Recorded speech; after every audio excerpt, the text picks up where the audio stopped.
Greetings, Mavericks and new viewers.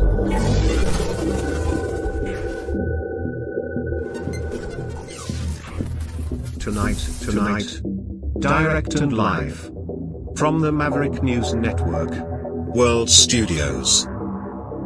This is Maverick News with Rick Walker.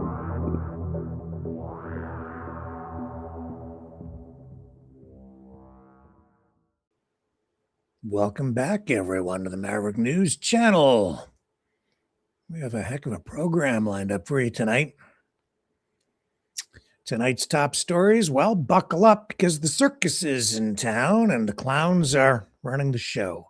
First up, U.S. Canada tariff talks. Of course, it's the third day of the frantic negotiations in Washington. Trump's threat of a 50% tariff on about $20 billion of Canadian goods is still hanging over us all at midnight like a bad date who won't leave. Cars, steel, aluminum, hockey sticks, wine, basically everything that makes Canada, Canada. Hockey sticks, yeah. Negotiators, we are told, are very close to a deal. I guess the negotiations still ongoing at this hour. Trump says the deal is moving along. Canada's trade minister is shuffling in and out of meetings. It's turning out to be one of the world's most expensive games of chicken, I think, tonight. Except, of course, one side is driving a truck full of maple syrup, and the other is yelling, well, I get to win either way. That's kind of the way Trump operates. Anyway, we've got other stories lined up for you tonight.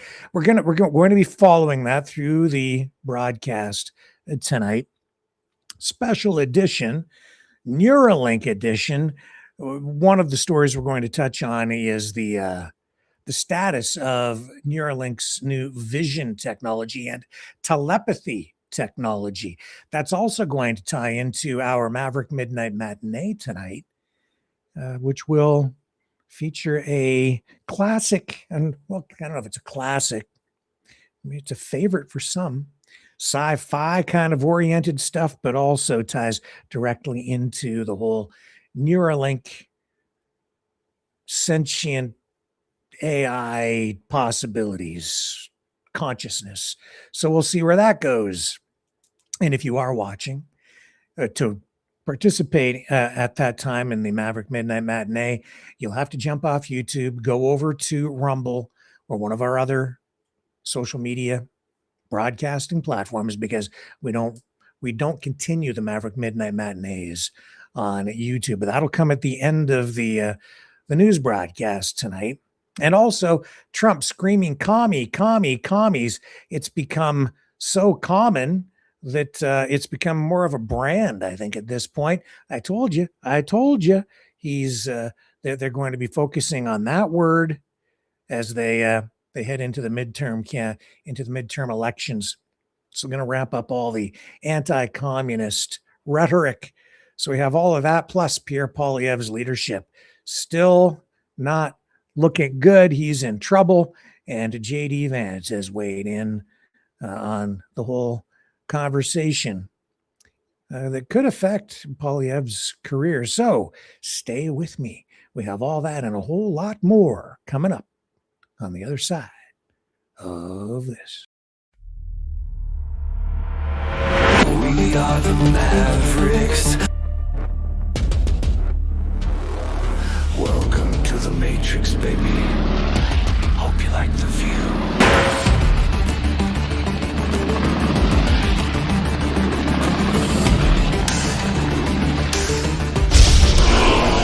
We are the Mavericks.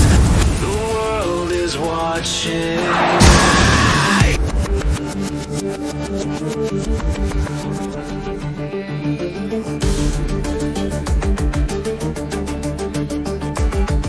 We are the Mavericks.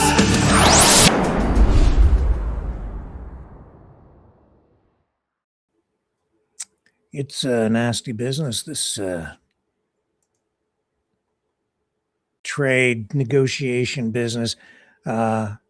I kind of saw this one coming about 6-8 weeks ago, maybe. Just saw this post just a moment ago. I'm going to share it with you.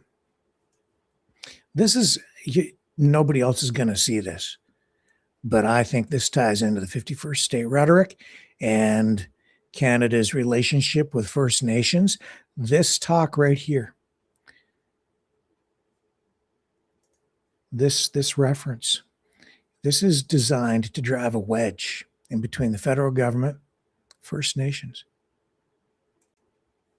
I'll tell you why, too. It says here, Trump calls out Canada's border failures and USMCA talks, a multi-billion dollar illicit cigarette trade. Up to 50% of sales in some provinces runs through porous areas and feeds the same networks moving fentanyl, weapons, etc. Yeah, Ottawa has ignored the issue. Apparently, that's the post accompanying the apparent comment. This ties into recent reports that I've seen highlighting smuggling, cross-border smuggling involving First Nations, particularly in Ontario, because of the Great Lakes, and smuggling cigarettes and weapons and things like that. And it is a real issue, but it's been an ongoing thing back and forth across the border for, probably since before Confederation, but certainly since and for decades. It's a serious issue, but to be highlighting it in this way, and the reports that I saw about 6 weeks ago from one journalist of sorts, he was making this out to be like a huge organized crime thing and maybe even a national security issue of sorts for the United States. It all ties into it's just more political rhetoric, and the reporting, I think, was it just smacked of possible and probable foreign interference from the U.S. side ahead of these negotiations and as part of Trump's ongoing 51st state ambitions. So what's going on with the trade talks tonight? Well, we have these trade talks that are apparently moving along, according to Trump, as the clock ticks down hard on a major tariff deadline, a deadline that, just arbitrarily imposed by Trump. Tacoed out on Tuesday. He did. And now we're facing another deadline of 12:01 a.m. tonight. 50% tariffs may be coming. I don't know.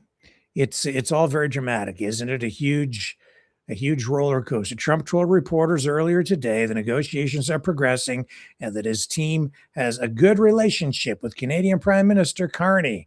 He said, "I only make good deals. We should be able to have a deal with Canada." So here's the situation. If no agreement is locked in by 12:01 a.m. Eastern Time, the U.S. is set to slam a 50% tariff on roughly $20 billion worth of Canadian goods, everything from dairy and alcohol to furniture and more. We don't even really manufacture that much furniture in Canada anymore. Most of that industry was lost decades ago. Canadian Trade Minister Dominic LeBlanc has been in Washington for these talks, intensified trade talks, ongoing even at this hour with U.S. Trade Representative Jameson Greer. And after a long meeting yesterday, LeBlanc said the two sides were very close, but more work was still needed.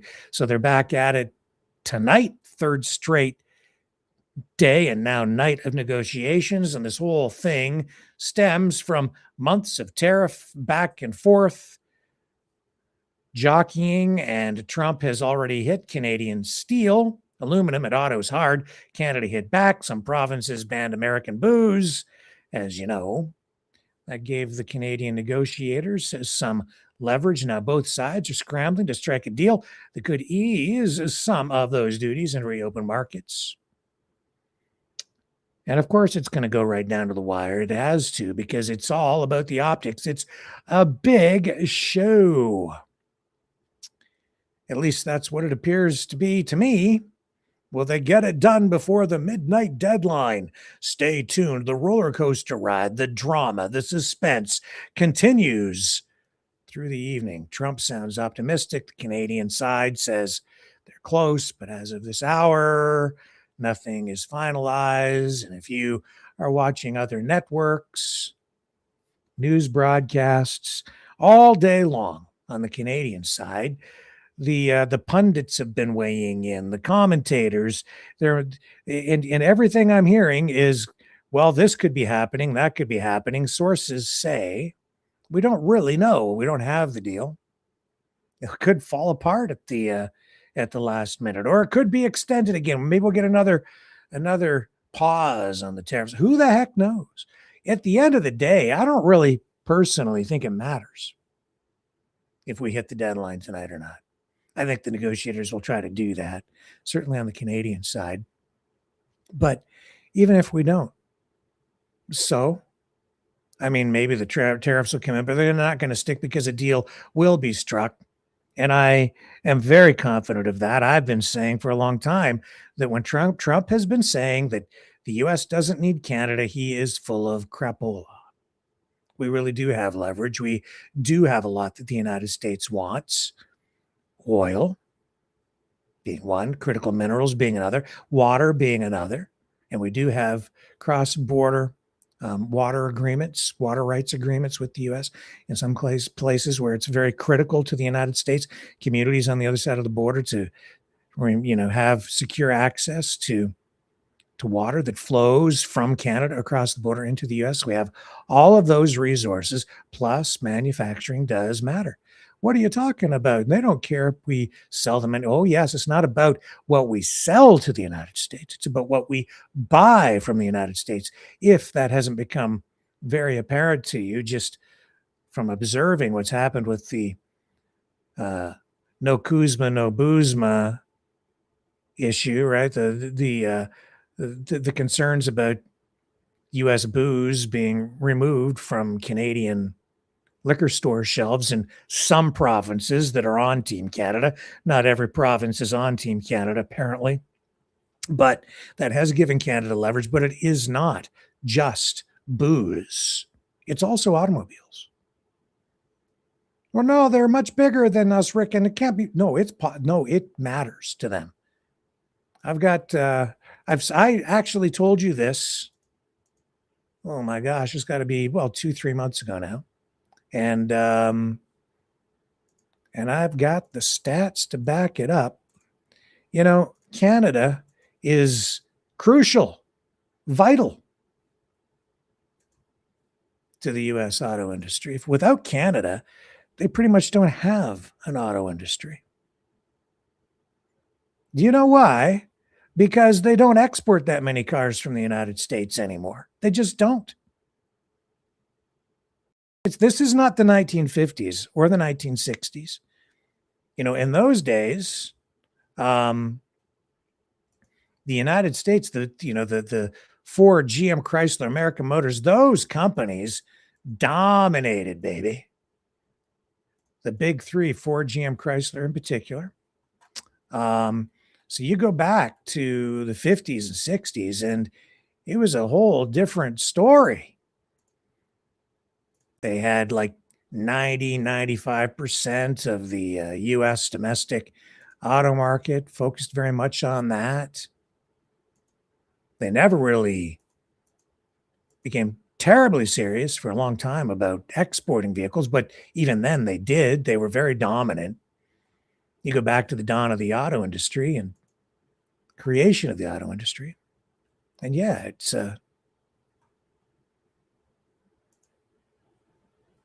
was a totally different game back then. But it's not the 1950s anymore. I've got some stats here to show you. Top 10 passenger car exporting countries. I made up a graph for you. Where do U.S. exported cars go? And who exports the most cars? The United States does not export much. I mean, they do, but they're not the top dog, not even close. Germany, about 3 times more vehicles produced and exported, sent out of the country than the United States. Here are the stats. See that big giant red line, 176 billion? That's Germany that exports that many cars every year. China, 110 billion, dwarfing what the United States exports. Japan, 105 billion. South Korea exports more cars than the United States does, $68.5 billion. Mexico exports more vehicles than the United States, 58.6 billion. The United States, under Mexico, 53.5 billion. Canada is a much smaller country. We don't even get into those kinds of numbers. You stick with me. I'm going to come back. I'm going to illustrate more of this on the other side of this.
Maverick News.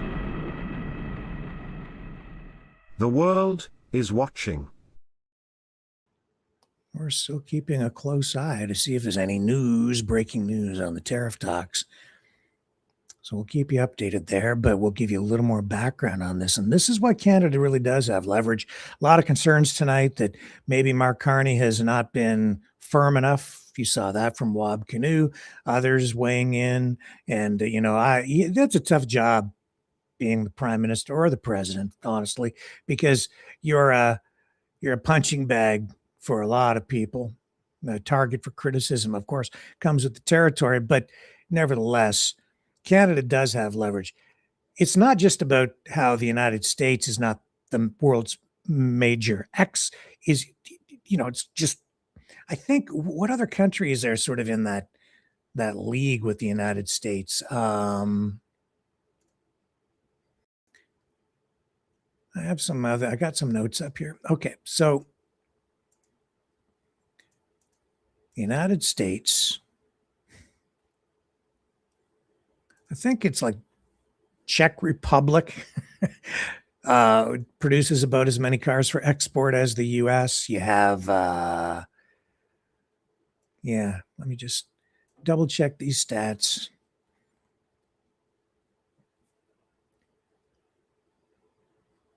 Yeah, so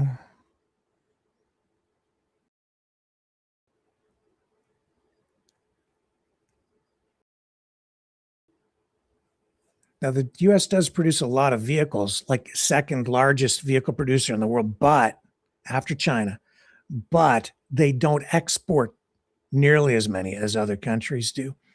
So as a result of that, Canada is hugely important because do you know which country purchases the vast majority of the cars produced in the United States for export? Canada. Yes, that is right. So out of the 50 billion produced for export, Canada purchases, we Canadians, Kanakistanians, purchase over $12 billion worth here domestically ourselves. Germany, 7.8 billion,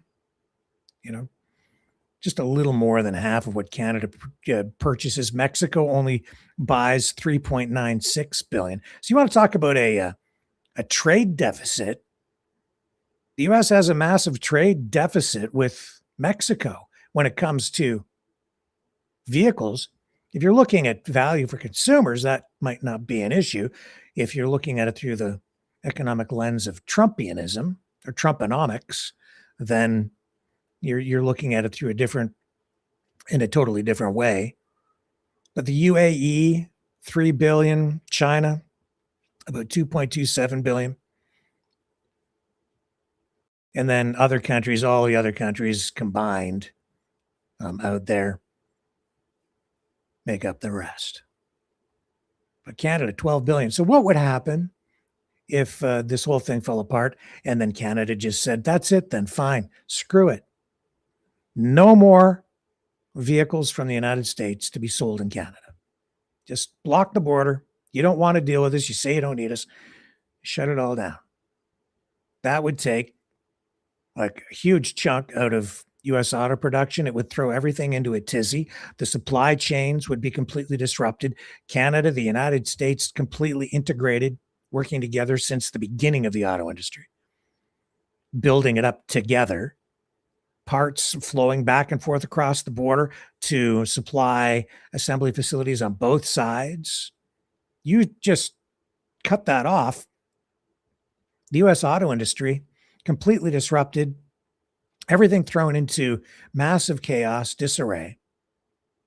And and it would be very difficult to maintain the volume of sales or the economies of scale, production systems that they have down there. It would cripple it very quickly. And it would take a lot of time even to just fix the problem so they could continue to produce. And this is the reason Canada kind of holds so much leverage. Nobody wants, like, I shouldn't say nobody, but the United States, you travel around the world and you go down to, I was just in Costa Rica a couple of years ago, right? 2-3 years ago. You don't see any American made cars there. Some, but the majority are European, Japanese, Korean. Those are the brands, and stuff from Mexico. That's what sells. The United States, they have a quality issue reputation.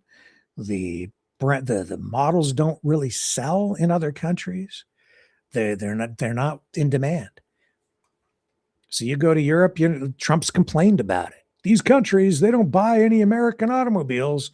Yeah, because Canadians have been told it's your own damn fault because you've been relying, you should have been, shouldn't have put yourself in this position. Well, the United States shouldn't have put themselves in this position either, where they're actually very reliant on Canada. We're both reliant on each other. That's why we need a deal that benefits both sides, that's mutually beneficial. But Trump never sees things through that lens. He only sees a zero-sum game where if you're gaining anything, then he must be losing, or that's his mentality. And that's how all of these negotiations have been predicated. We will have to see where it ends up tonight. A lot of it is performative, though. A lot of drama. And it's going to go right down to the wire. You mark my words. I bet you, even when we get to like 10, maybe around 10, you might have something. It's just more dramatic if you leave it until right to the end, right? Then you get the most ratings. Trump's all about the ratings, right? Yeah, so here's Justin Trudeau, the guy who was around when Trump negotiated Kuzma originally, being asked about this tonight. And I know that he's all of our favorite, everybody thinks Trudeau is like the best prime minister ever, right? Well, let's hear what he had to say over on the state broadcaster, CBC. I had the opportunity and the challenge a number of years ago of renegotiating NAFTA. And the reason we got to a good deal was because Canadians were strong, Canadians were united. I see Canadians right across the country strong and united again about standing up for our country and our values, and I know that's going to help the government get to the right place. But will we get to the right place? I don't know. The suspense is a-killing me. How about Elizabeth May, Green Party? There's another lefty for you. Oh, but she's not alone. You'd be surprised who else is over on the left tonight. I'll tell you about that.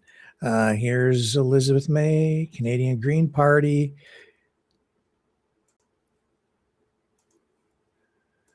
I just add there's a sharp difference in tone between two, both in the same party, New Democratic Party premiers. And Wab Kinew, Premier of Manitoba, is urging stand strong. We don't want to necessarily put U.S. alcohol back on the shelves if we don't get anything in return. BC has suffered, and Premier Eby has ignored the threats to their forest products. They haven't been paying attention, and at the same time, they've been playing the game of shipping fossil fuels out of this province, fracking, which causes more greenhouse gas emissions than coal, and allowing a multinational coalition of Asian and U.S. fossil fuel companies to run what supposedly they call it LNG Canada. There's nothing Canadian about it. So it's about time that British Columbians asked the Premier of BC why he isn't doing the job for British Columbians that we see Wab Kinew doing for Manitobans. I just add there's a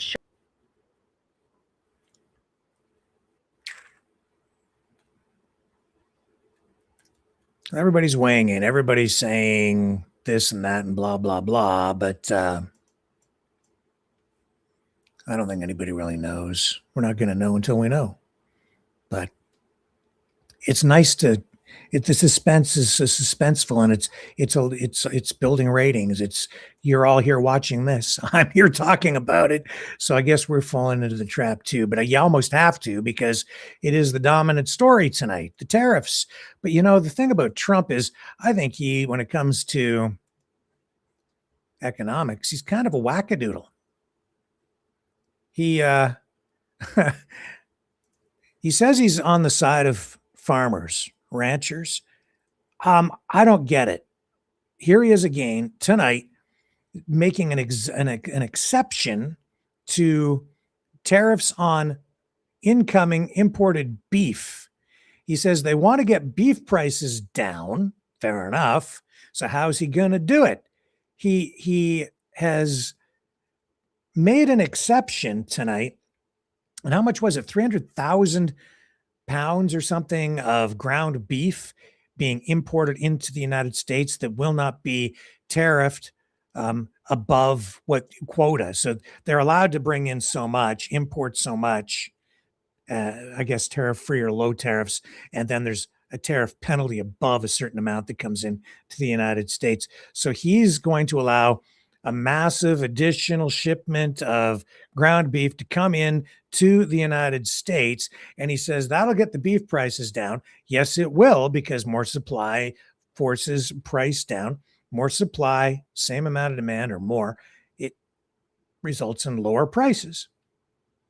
But he says it's going to help beef farmers because they'll be able to replenish their beef stock, which I guess means it's only for 90 days or something. So that means that the ranchers are going to sell less beef because of increased competition from imports, and that's supposed to help the farmers. The reason that makes no sense. Here he is. Here's the tariff guru. On beef imports is upsetting some ranchers, as well as some Republicans are asking you to delay that move on imports. Well, we want to get the beef prices down, so we'll get them down a little bit. And that's what people want. That's what the voters want. And that's what I want. The ranchers are great. They're my people. I love the ranchers. They've done a fantastic job. But they admit that we need a little help and in order to get the prices down. So that's what we're doing. Which country on beef imports is I don't think so. Maybe he's got some Republican-friendly ranchers out there who will say whatever he wants them to say, but no, the prices are the prices. It's a commodity. The market is what the market is. If they're charging whatever the going rate is, and they're struggling and complain, like bring in more imported beef. That puts pressure on your domestic producers. So that means American farmers, ranchers, will have to do with less because of increased competition. But he was all about the tariffs, right? Isn't he about the tariffs? He wants to keep the tariffs on. He put the tariffs on. Well, that forced prices up. Now the prices are up. Oh my God, that's an admission. The tariffs result in inflation. So what's he doing to rectify the inflation? He's pausing the tariffs on imported beef to increase. The guy is nuts. It's on again, off again, brake on, gas on, brake and gas at the same time. Then no gas, no brake, then all brake, just back. You never know. 25%, 50%, 10%, 15%. And a lot of this stuff is not even done for economic reasons. J.D. Vance just said a couple of days ago in an interview that I think it actually was that speech that he gave, said that the real goal is not economic, that they want Canada to change its behavior. They want the Canadian government to change its behavior. That's what most of this is really about. That's why Trump's on again now about the cross-border smuggling of cigarettes. That's First Nations stuff. That's been going on for a long time. That's because of taxation on tobacco. And we haven't ignored it. I mean, it's there. I suppose a lot more could have been done to crack down on it, but that's a more difficult thing to deal with when you're dealing with First Nations and sovereign territory. And a lot of people looking the other way, just like they did back in the Prohibition era when the rum runners were running stuff across the border, including right there at Windsor, Detroit, home of the new Gordie Howe Bridge, controversial in itself, of course. And then, back in those days, even RCMP and cops and the U.S. side, the authorities over there, a lot of people being paid off to get the booze back and forth. And in fact, the booze industry, I think on both sides of the border, certainly on the Canadian side, built up during the era of Al Capone and Prohibition. Yeah, and this whole thing with J.D. Vance. It's all political, man. Like even these trade talks and Jamil Jivani, the backbencher MP rookie, who really friend of J.D. Vance, you may recall, he went down to Washington to meet with Vance, in a bid to, I think, embarrass Mark Carney, which to some degree he sort of did, saying, remember, he said, Donald Trump loves the Canadian people. He loves you. I met with Donald Trump and he said that he loves you. We want to just make me puke right now. It was just so, I was like, no, you're handpicked. This guy's been handpicked by the U.S. administration, by the MAGA administration to do something up here. He's doing their bidding, carrying water for them. Here he is in this photo with J.D. Vance, and then Vance coming out. And he's like, in the speech the other day, he referred to Poilievre as a non-entity, not a factor in the trade negotiations, then turns around. Okay, so Jamil Jivani's trip to Washington served two purposes. One, to embarrass Mark Carney and the Liberal government and say, well, somebody's got to come down here and get her done. It was also to embarrass the leader of the Conservative Party, Pierre Poilievre. because Jamil Giovanni, I'm telling you, has been handpicked just like J.D. Vance by political powers that be in the back rooms, in the shadows, the puppet masters, if you will, the people who influence politics through donations and political organizations and the party systems. These two guys, they're both handpicked. For exactly what purpose, I don't know. Vance maybe to become president after Trump. Jamil Giovanni maybe now becoming increasingly apparent that he wants Poilievre's job, which is exactly what I said when he went down there. And now J.D. Vance reinforcing all of that with that speech that he gave, I think it was 2 days ago now, saying Poilievre has been a non-entity, but Jamil Giovanni went down there to meet with him because he said he cared about Canada and Canada getting a good deal. And then J.D. Vance went on to criticize Mark Carney, saying that Carney was puffing up his chest, trying to out-tough Donald Trump. I haven't seen that.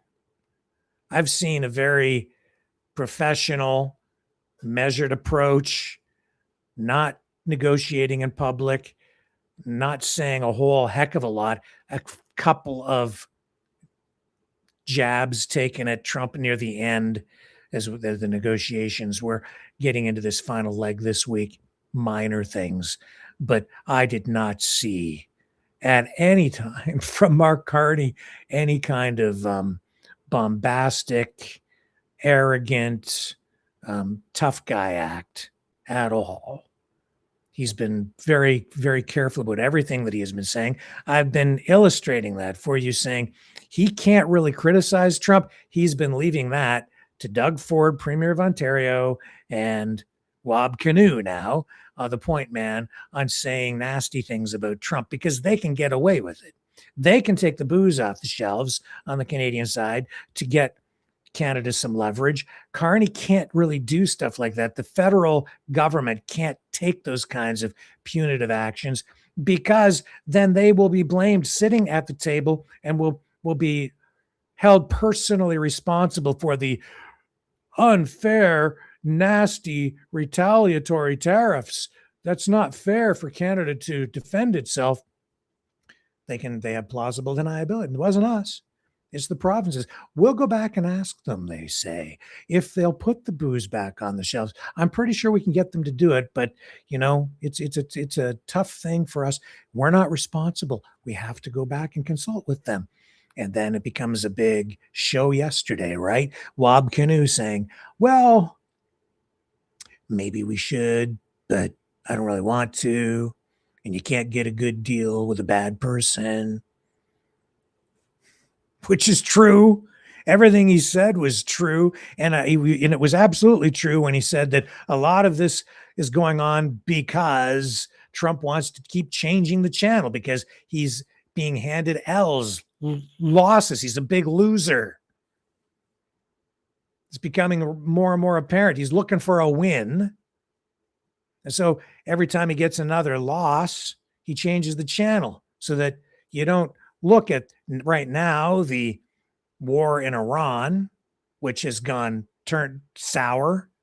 He's trapped over there. So he doesn't want people paying attention to that. And that war was started because of other things, other problems that he's facing, which are resulting in him tanking in the polls. Things like, the Epstein files.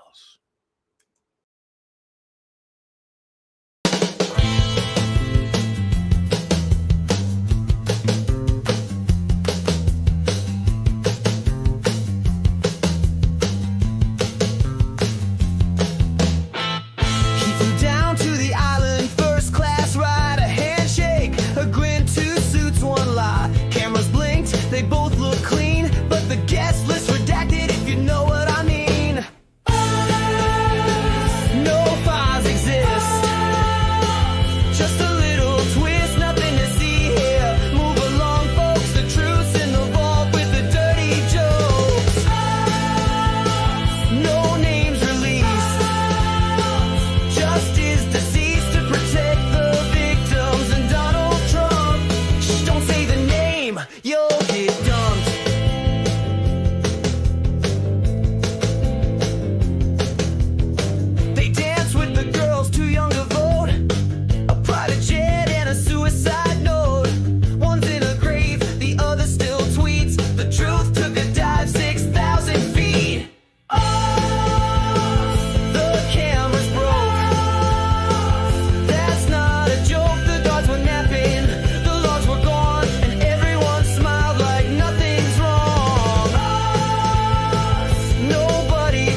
and also Donald Trump.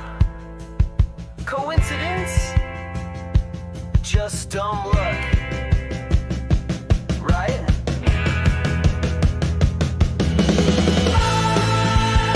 Another sealed file. That crocodile smile. We did our best, says the DOJ, while the truth just fades away. Another news spin. No one will win except the rich guys with gold ID cards and closets full of secrets behind steel bars. Just a little glitch. A billionaire's privilege. That's the sound of the case. Closed. Yeah. What a difference a day can make. What a difference even a couple of election cycles can make. It's amazing how fast the U.S. debt is climbing. This is another reason Trump needs Canada. That's why he wants to take us over, is because the United States is so far in debt. $40 billion now. I reported that last night, commented on it. $40 trillion debt, not deficit. They keep adding to the debt because they keep running deficits in the trillions of dollars. And it hasn't taken long to get to 40 trillion from what Trump at one point called the point of no return. Maybe you remember him talking about this when he started running for president. And he said back at that time that 24 trillion was the point of no return, at which point the United States and its economy would be unsalvageable. Because we really do have to get going. Because if we have another 3 or 4 years, we're at 18 trillion now. We're soon going to be at 20 trillion. According to the economists, who I'm not big believers in, but nevertheless, this is what they're saying, that 24 trillion, we're very close. That's the point of no return. $24 trillion. We will be there soon. That's when we become Greece. That's when we become a country that's unsalvageable. And we're going to be there very soon. We're going to be there very soon. Make America.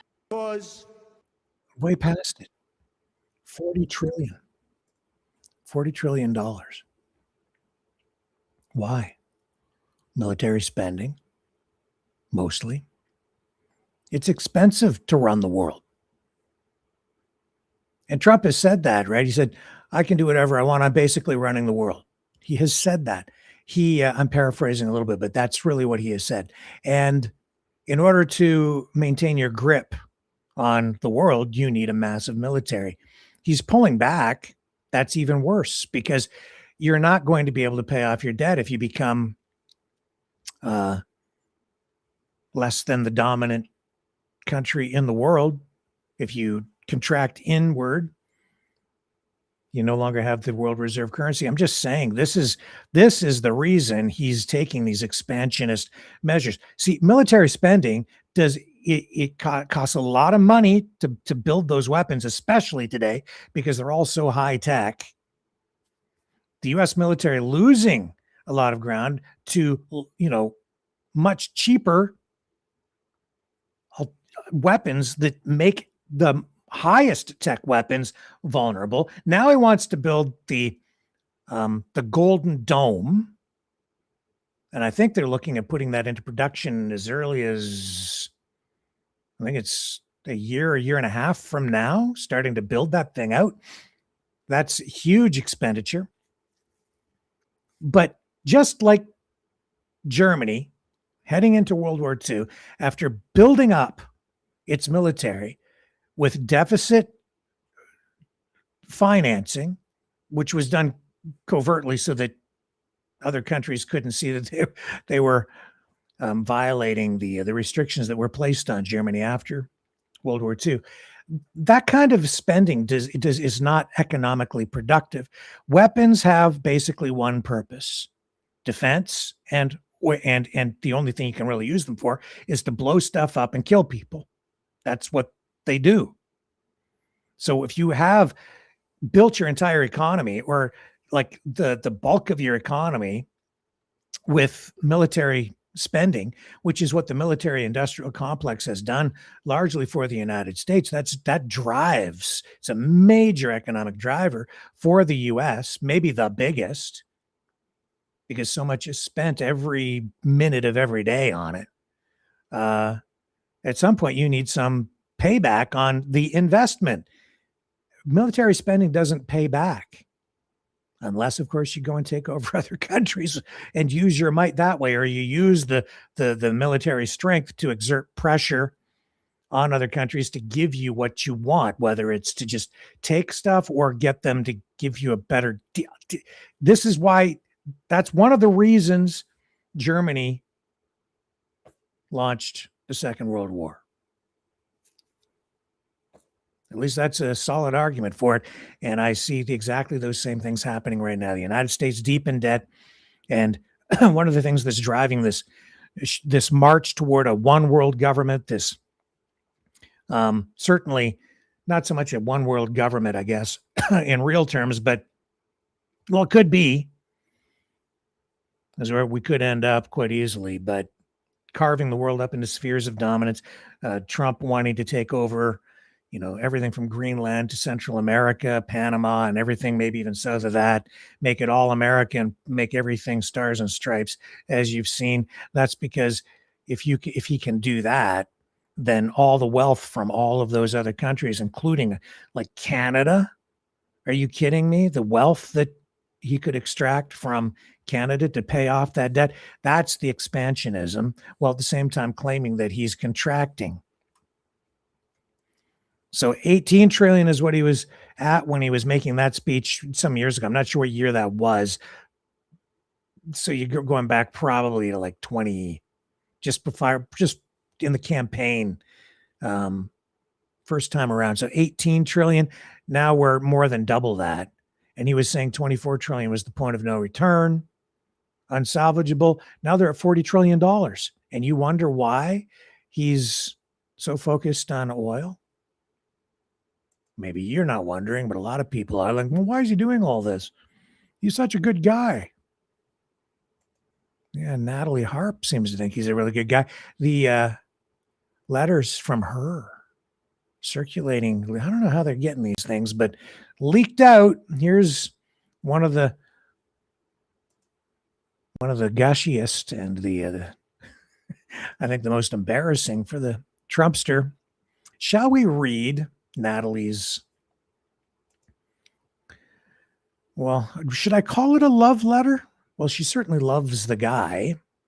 I don't know if some people really ripping into this. I don't know. You can assess for yourself. Dear Mr. President, I'm sorry I thought I was the only one left behind that night and had no idea Margot's car was also pulled over and sent back to the airport. Since I was alone in the van outside customs without my passport, I panicked and should have just called Secret Service instead of you. I am sorry if I was an embarrassment walking the course in Scotland. The first day I was told there were no carts and people walked, which is why I walked. The second day, I was specifically asked by, I forget who his name was, but one of the main people who worked there, if I could continue walking and to tell any other girls who would head out there to do the same to spare the course any more carts. If there's anything else I've done to cause you trouble, please forgive me. I know that some people have said I haven't been texting them back, and there have been some international cell issues. John was having technical issues on the plane too, so asked me to help him out. I want things to always be right between us. I also know I've been distracted all week, forgetting to eat throughout the days and even forgetting to sleep and only catching a couple hours at a time. I haven't been myself, dwelling on the past and the pain of losing my dad, and I started letting the remarks of people who haven't bothered me before get to me. Not because I care what others think, but because I see myself being lowered in your eyes and good opinion. That is the fear you see, because I never wanted to bring you anything but joy. I'm sorry I lost my focus. You are all that matters to me. I don't want to ever let you down. Thank you for being my guardian and protector in this life. That's what I wanted to use this card for. When you saw me at the cash register, and once again did what you didn't have to do and gifted me with the mementos of this trip of a lifetime, a coming of age. I will return a better person. I have to sign off now as the cars are leaving. See you soon. With all my heart, Natalie. I didn't even want to touch on this story, but it's everywhere, especially tonight. And it's a touchy subject for Mr. Trump, who seems to be very embarrassed by it. And it's a trigger point, trigger period for the Trump supporters, a lot of them who are like losing their minds every time this issue is mentioned. You can read that letter a few different ways.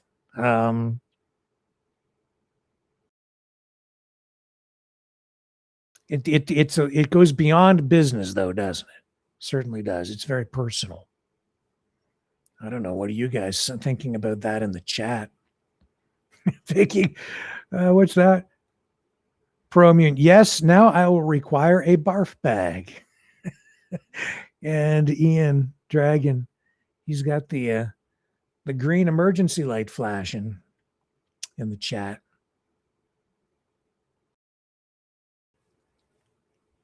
Elf Support says, I guess Rick doesn't realize J.D. Vance is more pro-Russian than Trump. Oh, I'm aware that he's very pro-Russian. Yeah, in many respects, I would say that's probably true, Elf. Yeah. Yeah, and Stoic Teacher, point of no return. Yeah, went by that quick. Isn't that amazing? That's because of the interest, right? That's one of the reasons he's so... Vicky Gould, oh my God, gag me, yeah. Well, yeah, the interest rates, like every percentage point, even every like 10th of a percentage point, it has a huge impact on the interest payments that the federal government has to pay. But anyway, we can talk more about that another night. The thing about this Natalie Harp thing, it isn't even so much the relationship between the two of them that makes me just scratch my head. It's her. It's like she's there by his side, but she doesn't seem like he really, maybe this is why she likes him so much. I don't know, because he doesn't treat her well, because he leaves her behind, but then picks her up and carries her, but then she's not really by his side. So she's at the golf course in Scotland. Everybody else who matters in Trump's circle with him that day, they're all riding on carts, but she doesn't get a cart. So she's like, where's Mr. Trump? Where's the president? He wants me.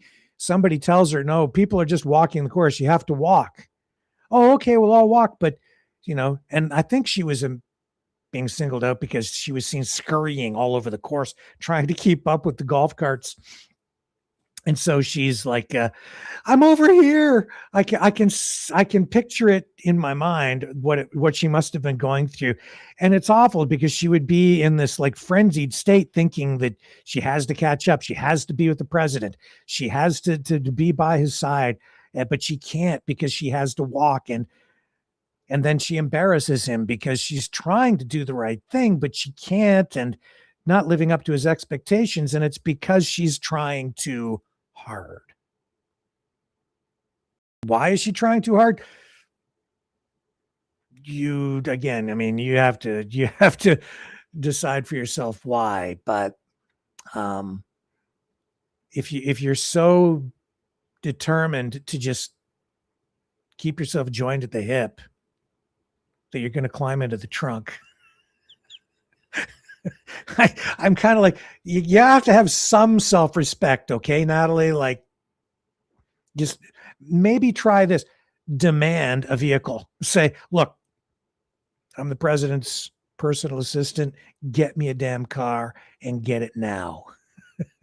Or I'll have him unleash Pete Hegseth's testosterone rage on you. I don't know. It's all very odd. It is odd, I have to say. I don't think Caroline Leavitt writes Trump letters like that. I just don't think it's a different kind of relationship. That's for sure. Stick with me, folks. Let's go surfing.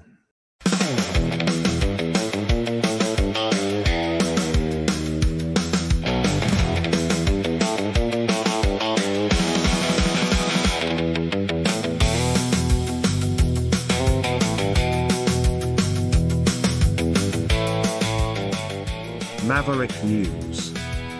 The new wave in news. Donate at maverickthenations.com.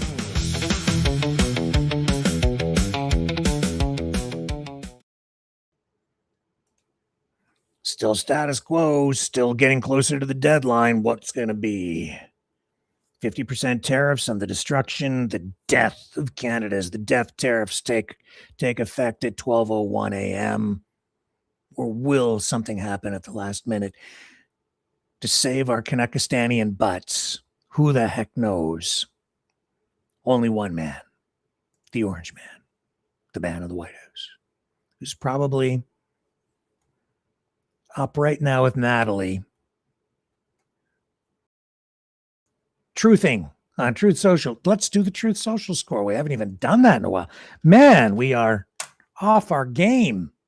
I just thought about it. Let's do it right now. Very appropriate. Maybe Trump will. Well, we will be among the last to find out, though, because the first to find out now are the guys on Wall Street who pay $100,000 to have access to his tweets through his truths, not tweets, truths on Truth Social before anybody else, so that they can capitalize on the now rigged stock market, which is controlled by Trump's comments. Let's bring up the Truth account for the El Presidente. I'm getting ready to land in the great state of South Carolina, where I'll be doing a rally in honor of Lindsey Graham for his fantastic sister, Darlene, who, after knowing her for many years, I asked her to run for the United States Senate and take Lindsey's place. See you soon, President Donald J. Trump. Natalie Harp and Caroline Leavitt, incredible patriots all the way back in 2021. New Hampshire, we don't talk about it a lot, but there were shenanigans that went on. Hillary Clinton won it only by 2,700 back in 2016. Biden somehow beat even her margin by tens of thousands, even as President Trump gained like over 20,000 votes. What went on in New Hampshire, and what can New Hampshire do to make it secure going forward for 2022 and 2024? A lot went on in New Hampshire. Let me tell you, Natalie, I am running for federal office here because I want to ensure that the people of my great state have a voice at the state level and at the federal level. In 2020 in New Hampshire, there were more than 200,000 new voter registrations. By the way, we have a population of 1.3 million. So you tell me if that sounds right. We also had a 30% increase in absentee ballots. Of course, the Democrats like to say that was a pandemic precaution, but we know that they use that as a mechanism to get their way. And we also saw in our state anomalies in our voting machines. We did an audit in one town, and the tapes from that machine could not be replicated by any hand count. I know there are great patriots in this state that are actually going and pulling the tallies for every single machine in all 136 towns that use them. I look forward to seeing the report that they've been working so hard to put together, and we're going to bring that to the national level to get to the bottom of what happened in 2020 so we can ensure that it doesn't in 2022 and 2024. It's so important. Thank you for the work that you're doing. Yeah. Blah, blah, blah. You know why I say blah, blah, blah? We'll come back to the Truth Social in a moment. I don't know if you've noticed, there's a trend since Trump came down that escalator with regard to rigged elections. And maybe you haven't noticed, but anytime a Republican, conservative, Trump, anyone in the Trump camp, Trump side, MAGA side, whatever, anytime they win, the election is fine. But if they lose, it's rigged.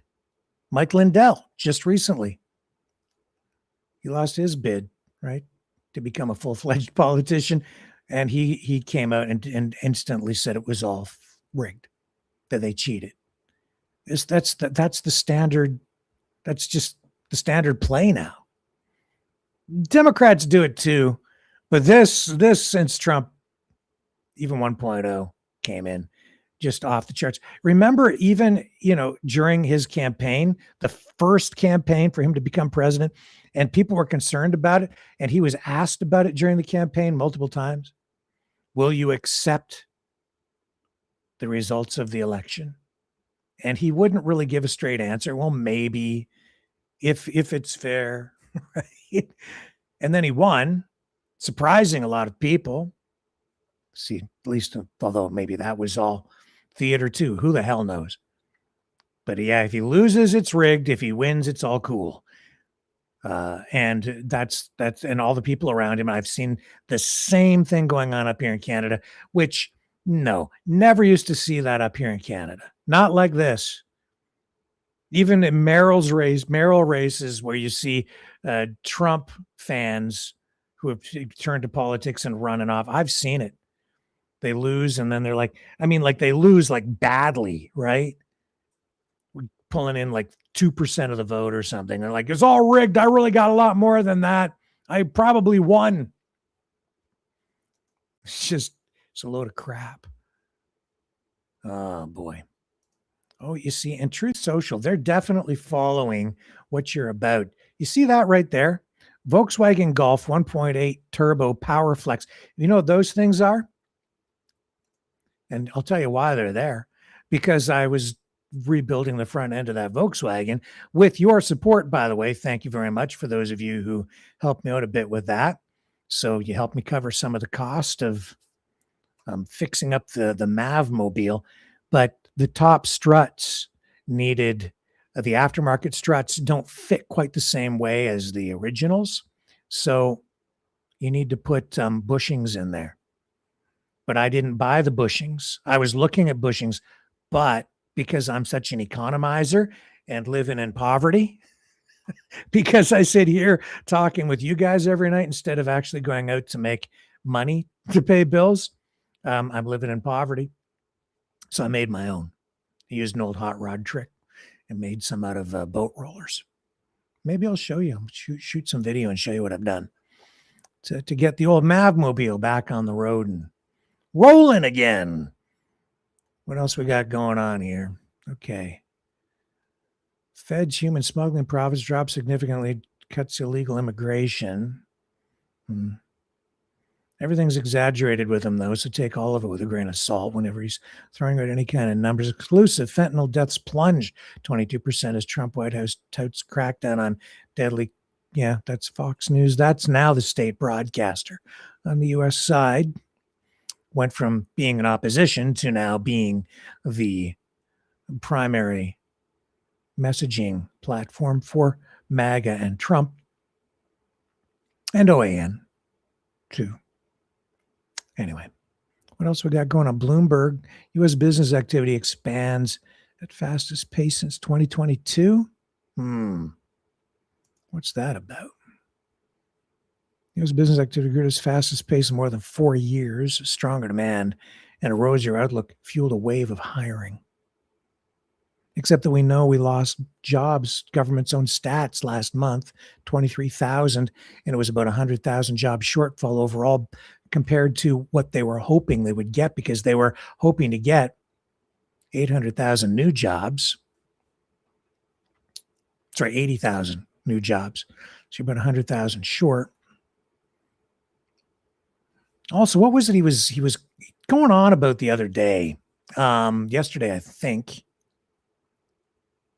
Oh yeah, the chips, the chips. And there was it was a social media post saying that because of the tariffs, Trump has brought in all kinds of new investment in the chips, meaning like computer chip industry. And it's because of this 100% tariff policy that he brought in. But again, as I looked at it, I was like, wait a minute, that isn't really accurate. That's not really what has happened. Because it isn't really what has happened. His claims, exaggeration, and then the pro social media influencers who back him up and, help him puff out his chest. They're out there exaggerating and in some cases lying. Because the original 100% tariff threat with regard to computer chips was basically just a lot of political signaling. That was back in almost exactly a year ago. Those 100% tariffs never came into full effect. There was a narrow 25% Section 232 tariff on certain advanced AI computing chips. And then there were broad exemptions for data centers, research and development, consumer electronics. And then there was a 15% tariff plus something to do with minimum import prices on the key material, the polysilicon that is used to make the chips that was also applied. But in reality, by the time we got to the end of all of this, not the end, but to where we're at today, it's not 100% tariff. There's I think about a 15-20% tariff. And then if they had companies like Apple was one of the ones that did respond to this. If they made an investment in the United States, then they would be exempt from the tariffs. So they wouldn't have to pay them. So you still had chips being imported from other countries, even as companies like Apple they did make some massive investments, but a lot of those investments are the result of what was put into place from the Chips and Sciences Act under the Biden administration, which the Trump administration, the Chips and Science Act brought in by Biden in 2022. And then Trump criticized all that, but then kept most of those things. I think he renamed some of it, but it's all basically still there and in place. And it was the tax breaks, the subsidies, the outright corporate welfare coming from the Biden administration, those policies which Trump kept in order to pay off big corporations in the tech side, that resulted in the investments. So the investments actually started prior to the tariffs, and the tariffs have only resulted in some cases, 15-20% tariffs on chips being imported from mainly Taiwan. So he's claiming that there are these massive trillions and trillions of dollars in new investment flowing into the country, but it's mostly exaggeration. Some truth, but not entirely true, because it's all a show. It's all a show. But see, I know that, over on Truth, they're following you. They're following me. We're all under surveillance in ways that we don't even see because of cookies, right? They know what I'm looking for. They know what I've been looking at online, everything. So, car parts being advertised on Truth Social. Speaking of which, looks like I have an opportunity for Maverick News, possibly for a sponsorship or partnership of some kind. And I don't want to say anything about it. But I did want to mention it to you guys because these things do come up from time to time, and I have repeatedly turned things down because I don't want the program to be compromised ethically. And I don't want to promote any products that might hurt people or would not be reputable or anything like that. So for various reasons, mostly for journalistic reasons and the ethics around that, I've turned sponsorships down, them saying no to the money, because I don't want to damage or even the reputation of the program or leave ourselves open to unwarranted criticism. saying that you're just saying that because you're being paid. So anyway, this is a company and it looks like they're reputable. I'm looking at it, but before I even do it, I'll be coming back to you and asking probably for your opinion here on the program or the opinion of, some people who are involved behind the scenes in private messages before I agree to anything.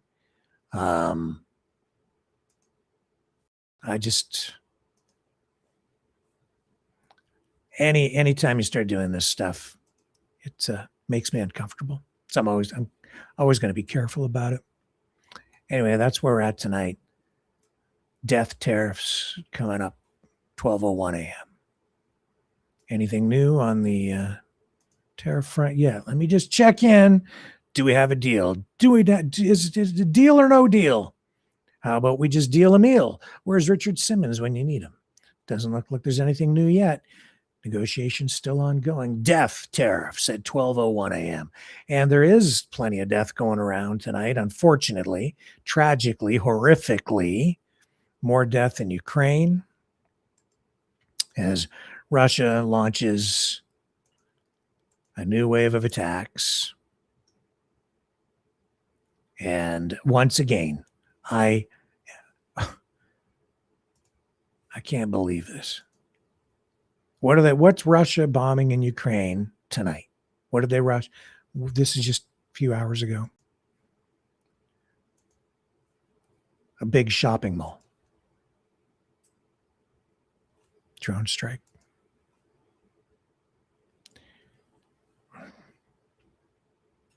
Civilians killed again.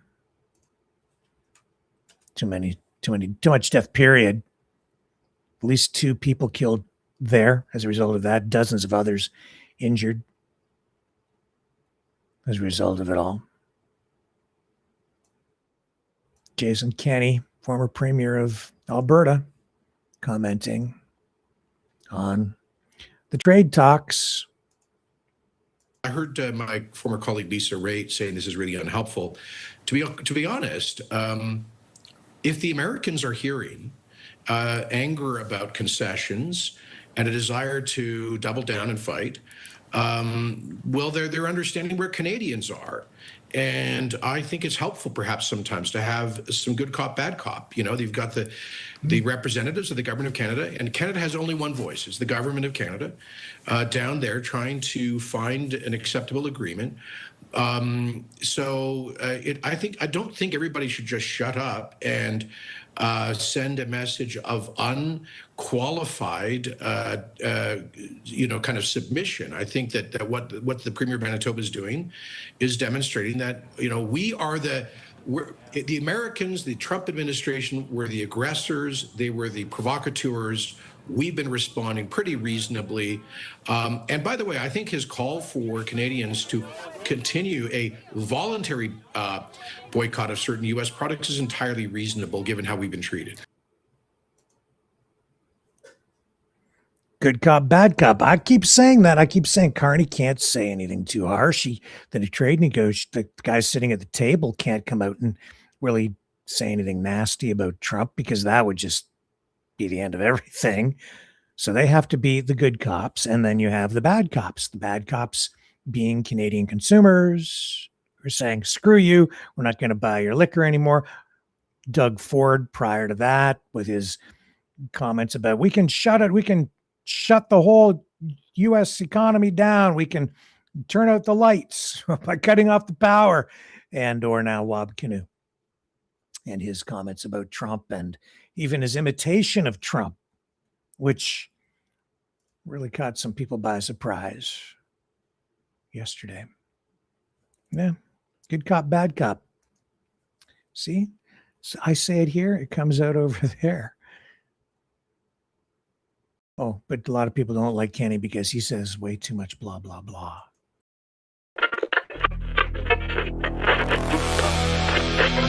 Blah, blah, blah.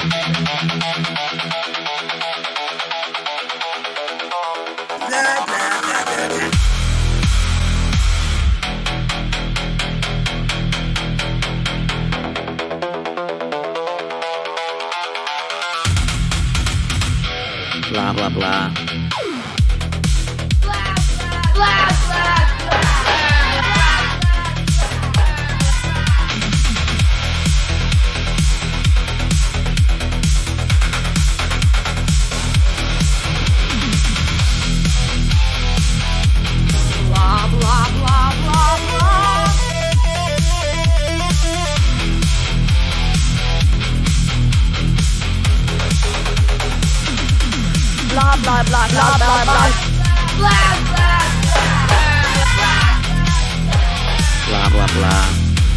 Blah, blah, blah.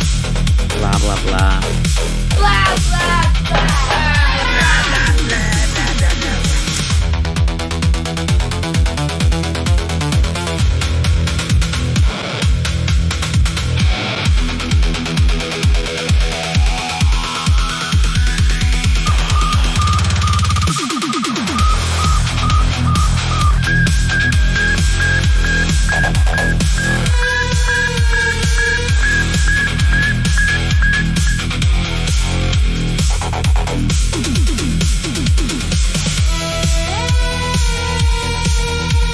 Blah, blah, blah, blah, blah, blah, blah, blah, blah, blah, blah, blah, blah, blah, blah. Blah, blah, blah. Blah, blah, blah, blah, blah, blah, blah, blah, blah, blah, blah. Blah, blah, blah.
Maverick News. No blah, blah, blah. Related to what Jason Kenney said, here's economist Justin Wolfers on the trade talks on CNN. The president declared early on that he wanted Canada to be the 51st state, whether they wanted it or not. To continue the analogy, he's not really that keen on consent. It turns out that's a terrible way to begin a relationship. And the problem in Canada right now is not what the Canadian government's doing, it's what Canadians are doing. Canadians are going to the store and they're picking up products and they're saying, was this made in the United States or not? And if it's made in the United States, they put it back down. So Mark Carney and the Canadian government can sign any number of trade agreements, but you can't change what's in the heart of Canadians right now. They have an expression up there, elbows up, which is they're sick of being bullied. They don't want to be part of this game anymore. And no matter what trade deals get signed, Canadians don't want to spend time in the United States, for instance. The president... Yeah. Some Canadians. Not every Canadian.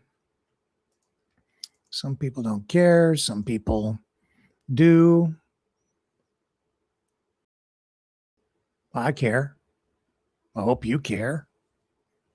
I wish Trump was more respectful. You know who really cares the most? Natalie. But she seems to have some self-esteem problems. Just more on the As the Stomach Turns file. Another letter to the president. Dear Mr. President, shall I read this? It's politics. It's nasty, but it's also entertainment and it's showtime. Dear Mr. President.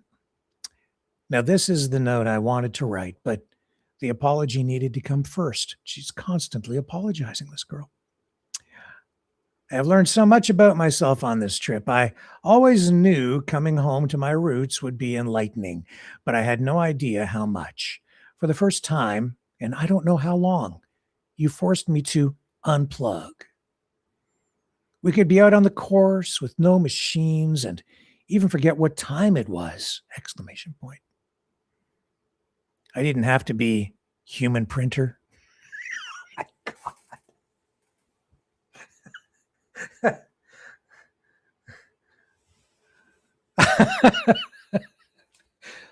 Where's my human printer? Get my human printer. Bring her. Kneel before me. It's time to pluck. Oh my God. My human printer. I'll continue. I didn't have to be human printer. I could take time to enjoy good conversation and still get all my work done at the end of the day. In fact, I even had time to take long morning and evening walks to enjoy each sunrise and sunset, though I did forget to eat and sleep. With so much thinking time, I confess it did have a slightly negative effect at times that I know you picked up on, but the end result, I believe, will be worth it. I had no idea how rapidly I was approaching burnout and starting to envy those whose only job seems to be to talk with you and look pretty.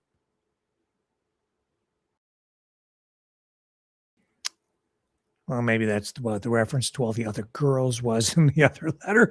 I want that job, she says, with 2 exclamation points. So she wants the job where all she has to do is talk to the president and look pretty. I bet the conversations are stimulating. So many times I'm just trying to stay afloat with all that's coming in for you. I look like, oh, this girl, lady, woman. Self-esteem issues. I look like a hunchback who didn't have time to freshen up. At least you know what I should look like. Plus, I miss the days when you used to call during my talk show days, and we'd talk about everything and nothing. I want to get back to that synergy. We shouldn't have to talk about work all the time. I've always felt like an in-betweener.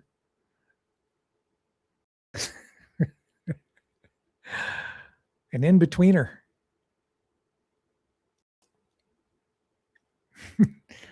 Marriage wrecker. Yeah. Somewhere between staff and those you enjoy talking to on the plane or at dinner, because that's who I used to be to you when I was a talk show host, as much as I hated that actual job. I wish I could hear every conversation, because that's when you're having a good time, getting away from it all, at least for a few moments. But after going through all this self-analysis, my conclusion, I need to reunite with my past self, with my current into a better version who will make you proud. And please, when I fail, will you tell me? You have the absolute right to cuss me out, if need be, when I deserve it.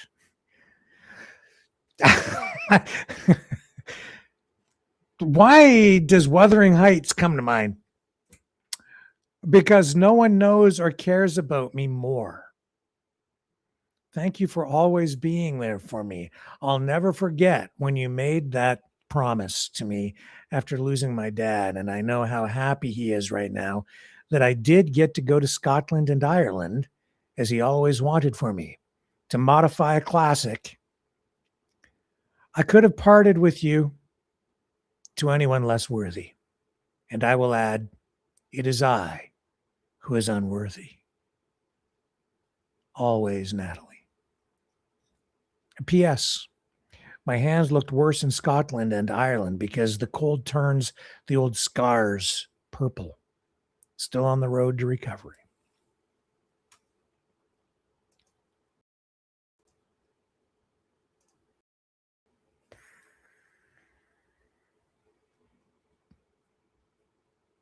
I don't want to be there when he's cussing her out. Not really. Oh, somebody likes to cuss me out, though. My number one hater.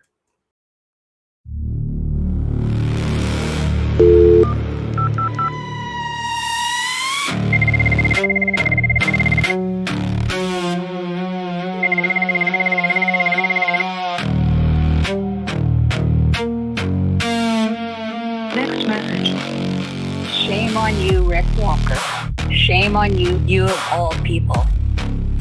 Shame on you, Rick Walker. Shame on you.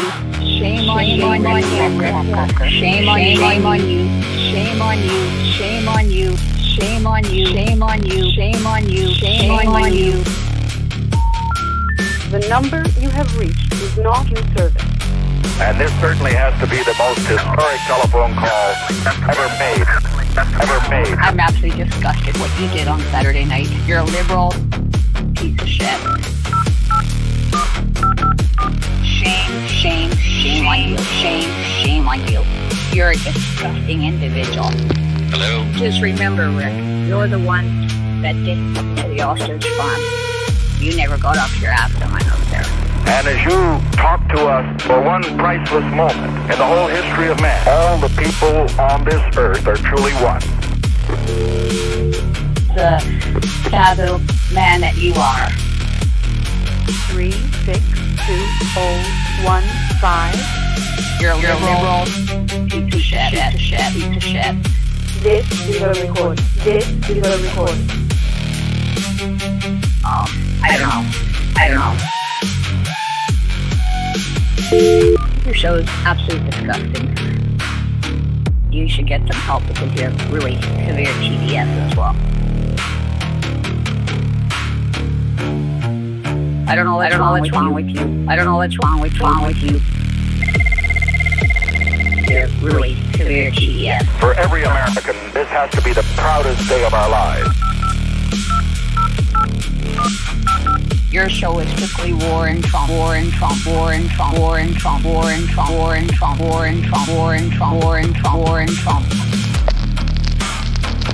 through, waiting. TDS. Your show is absolutely disgusting. Just disgusting. Okay, thank you. You should be shut down. Just disgusting.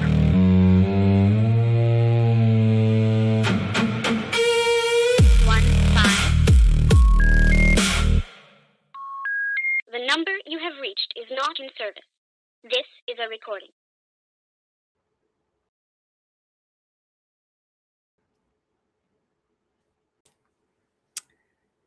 Sucks to be me.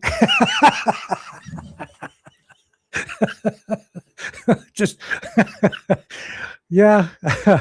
Oh my. Oh.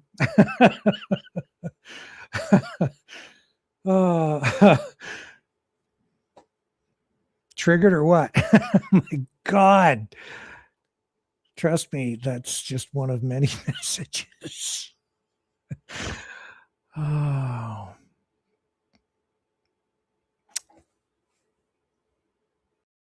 So, moving on. Oh,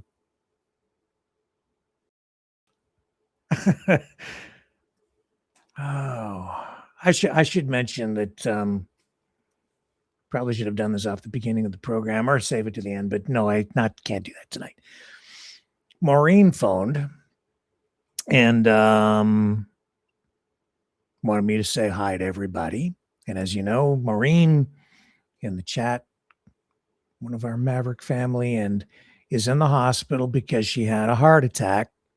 So she's out in BC, and they will soon be moving her to hospital in Vancouver, and they will be operating.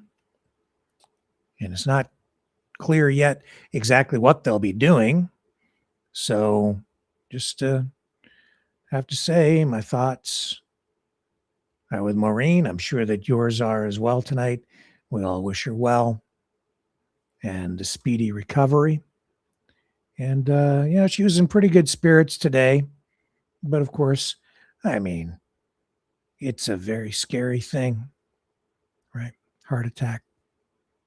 So just thinking about Maureen, thought I'd just update you on that. And we'll continue to keep you posted in the days ahead as she takes that journey. And we'll be there with her. We are the Mavericks. Welcome to the Matrix, baby. Hope you like the view.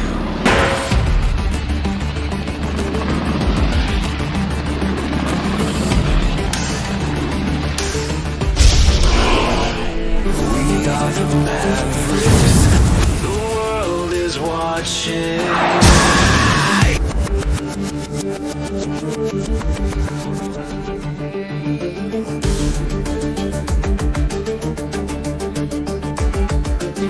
are the Mavericks.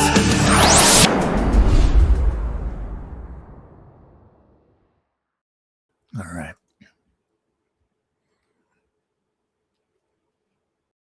Into the realm of conspiracy theory / becoming reality. Science fiction becoming science fact. Are you aware of this new Neuralink technology for visual repair, curing blindness? Had some notes made up here. See if I can find them for you.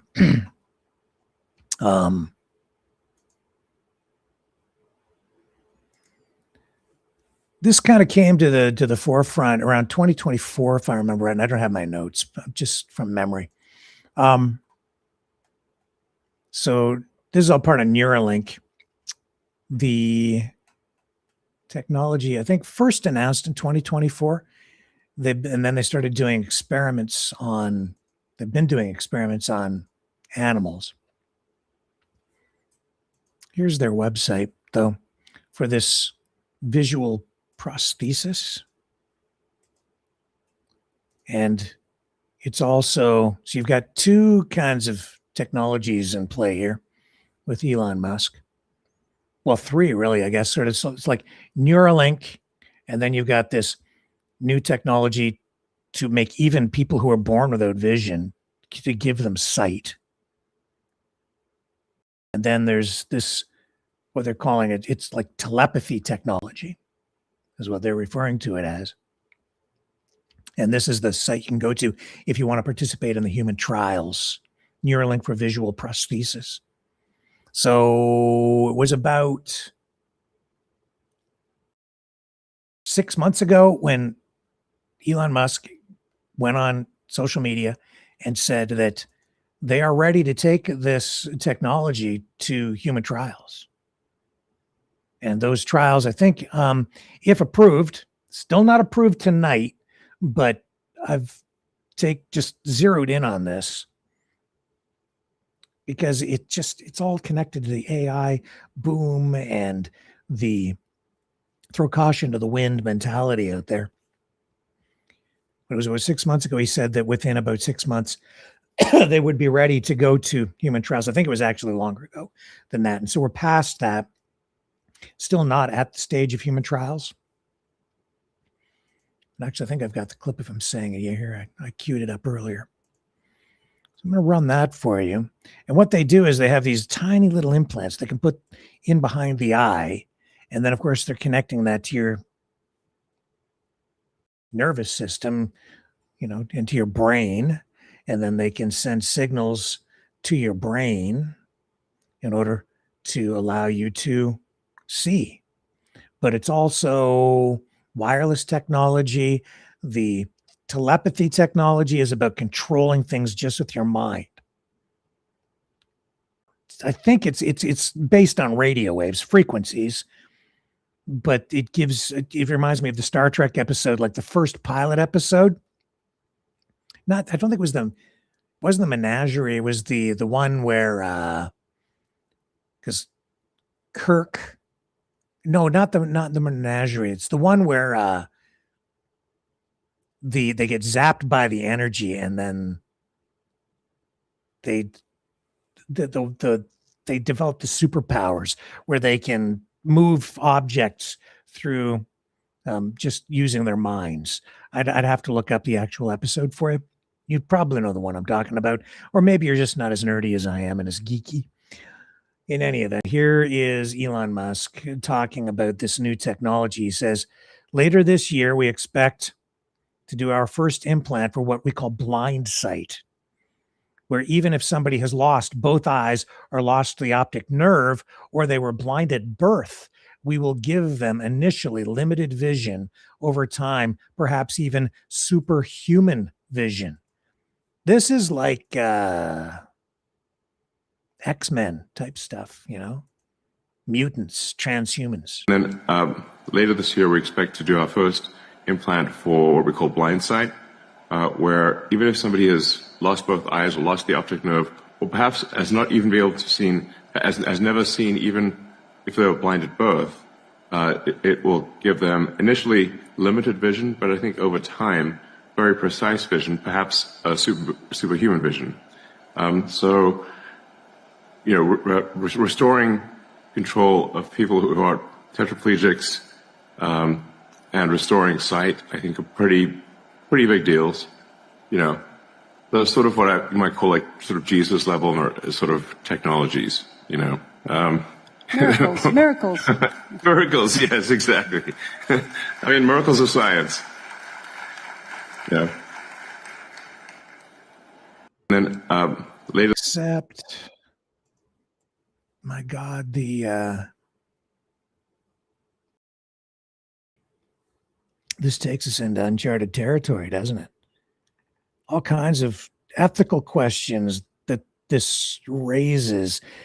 And literally what he's saying is this technology could give even blind people superhuman vision, where you would be able to see things that normal human beings who do not have this enhancement or modification or however you want to phrase it, that normal humans can't see.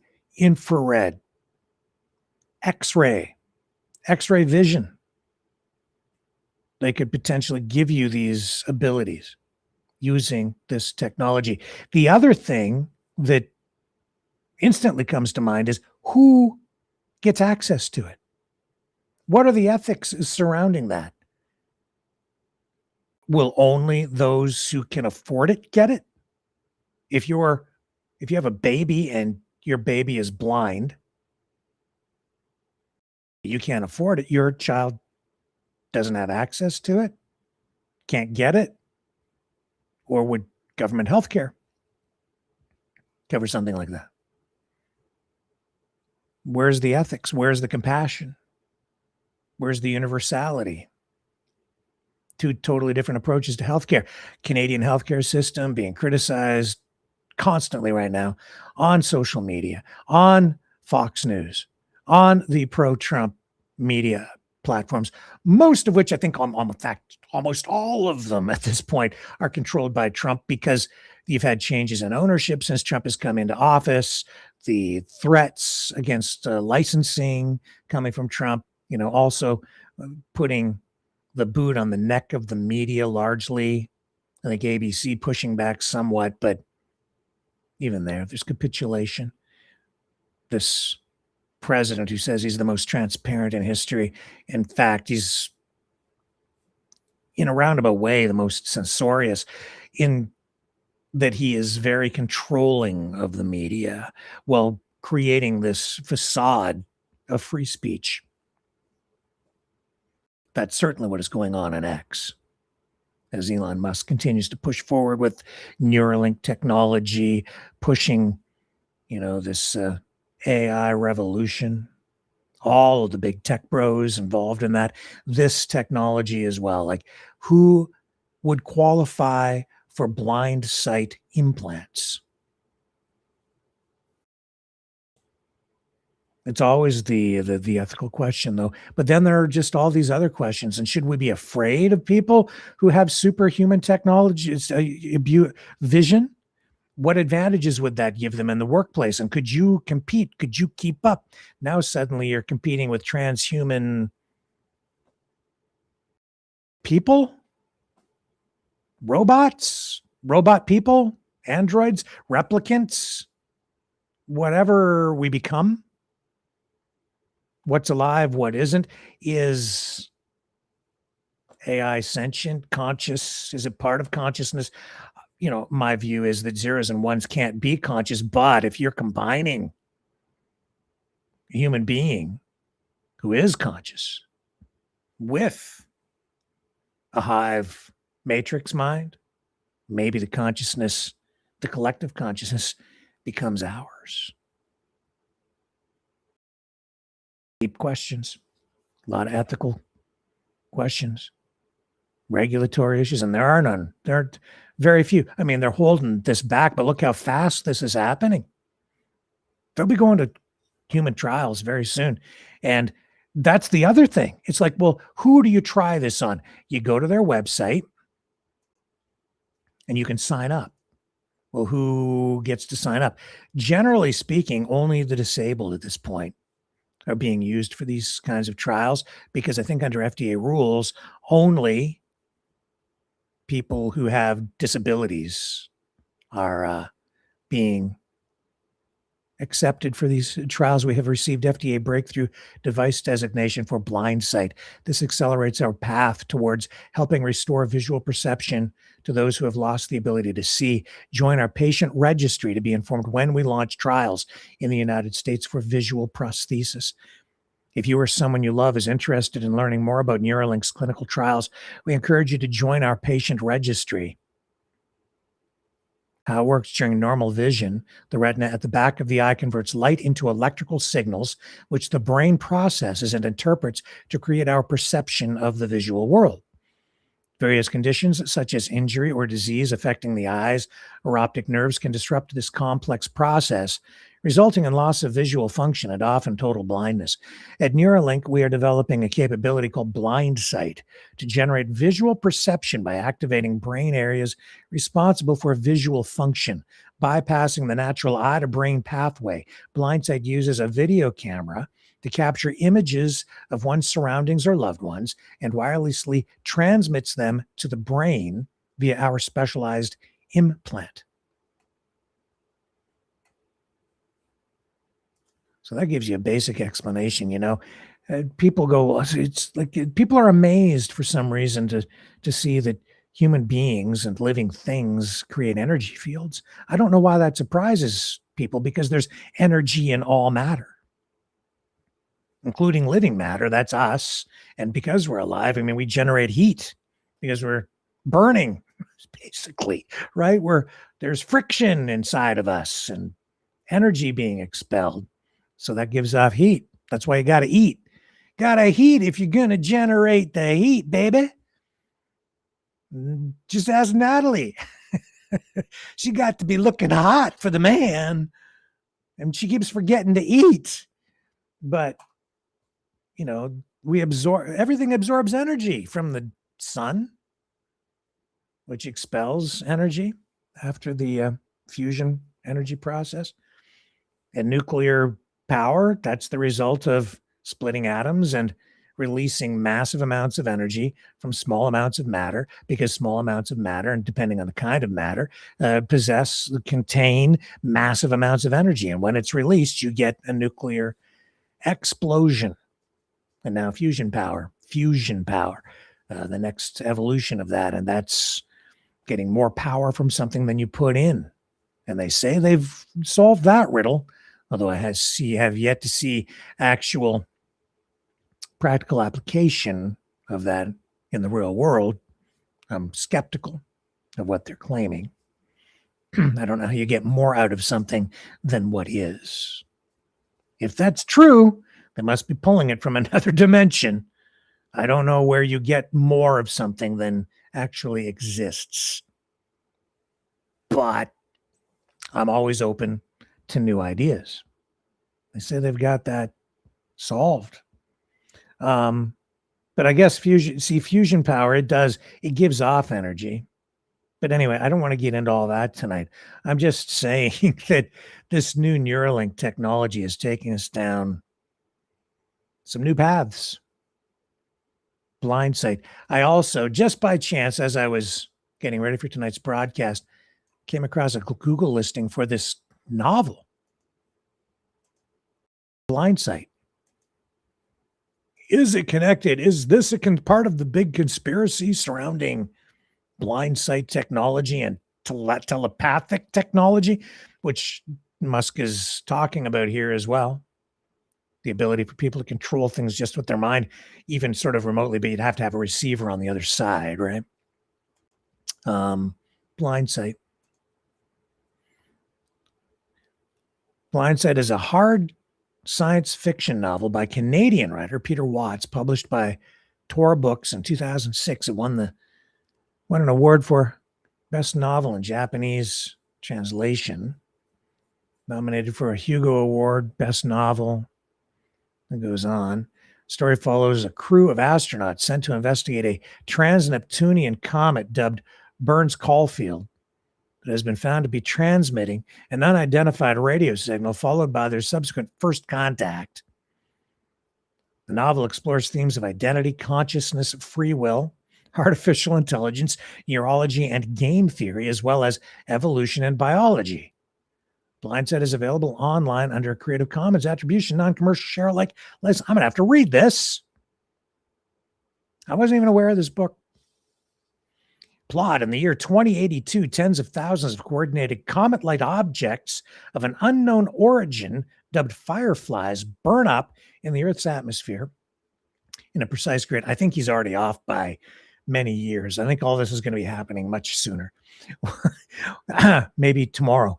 While momentarily broadcasting across an immense portion of the electromagnetic spectrum, catching humanity off guard and alerting it to an undeniable extraterrestrial presence. As if that doesn't already exist, man.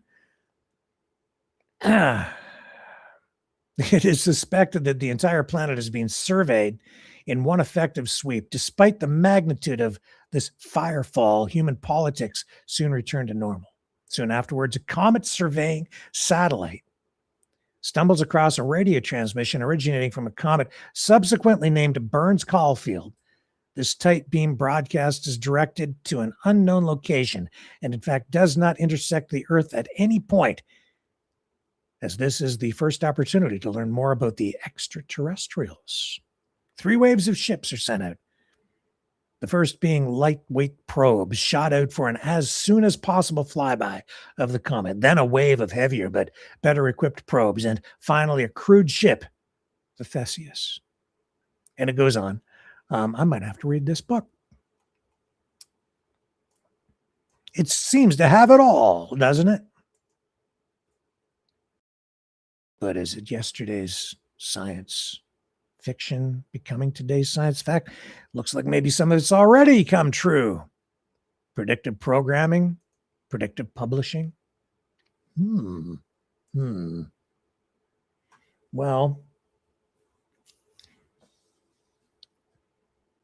it's pretty clear what Elon Musk wants. He wants to create a bunch of superhumans, right? Transhumans. That's what struck me the other day about what Pete Hegseth was saying too. He was mocking transgender people when he was making a speech someplace. I didn't run the clip. That triggered some people who said that it was disrespectful, of course. And then he just went to town after making the comment and being questioned about it, I guess, is saying that they don't care that the military is gone anti-woke. I'm paraphrasing, because they only want, and this was something that struck me, they only want the best. They don't care if you're a woman. They don't care if you're a man. They don't care. They just want the best. But then I thought, that's not true. You do care who, because there's certain kinds of people you don't want, and yet you want them. It's like a double-sided message. They only want the best. That's why he's jacking up his soldiers on testosterone. That's why, I think they're also, through all of these AI developments and these data centers, and this Neuralink technology, you know what I think they're doing? Just me. Conspiracy theory. They're getting ready. They're starting the process of creating an army of super soldiers using transhumanism, drug hormone therapy, and jacking people into the matrix to make them super smart, give them super sight, give them super strength, and maybe even set it up so that the Pentagon, the government, somebody has total control. Human drones, transhuman drones, as we move toward this, well, we're already there, aren't we? Transformed warfare, where drones are the dominant weapons in play now. We're already there, man. It's a Terminator coming to life. Scary as hell. But hey, just throw caution to the wind. Let's just keep building these data centers because it's just so we can make memes, right? No, it's not. It's so that Musk can control elections. It's so that the government can develop the most powerful military on earth, and they need to do it before the other guys do. It's a giant race. It's the new arms race. And it affects every level of our society. It's going to affect you, and pretty soon you may well be obsolete. How are you going to compete for a job when the transhuman next to you has superhuman vision, can see through walls, can see in the dark with infrared vision?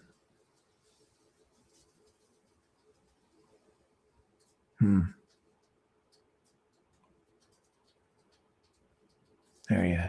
And this is the other thing. This phrase, I was thinking about it today. This actually really bothers me now. When people say, "Are you awake? Are you woke, or are you awake? Are you waking up?" What does that even mean? What's that going to mean as we move toward this transhuman future?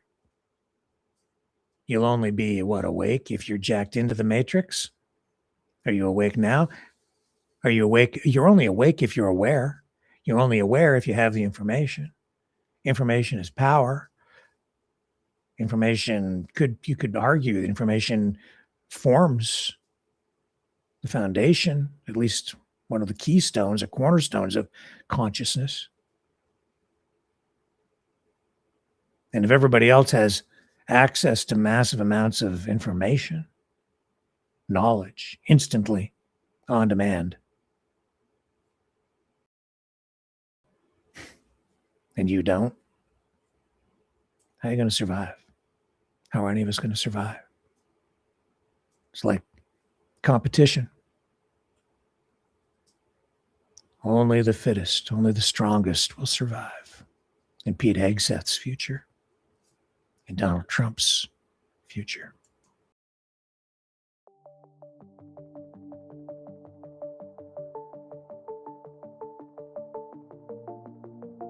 Greetings, brave Mavericks.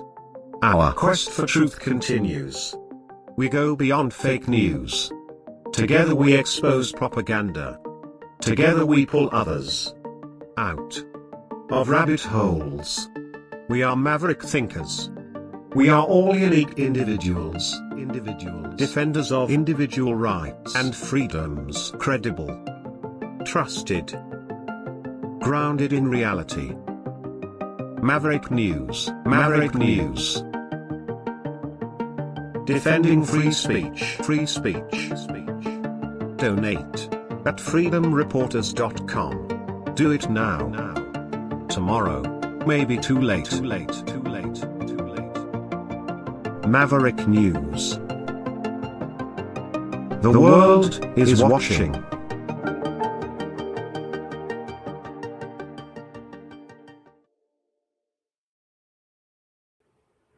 And I told you the rhetoric on coming from Trump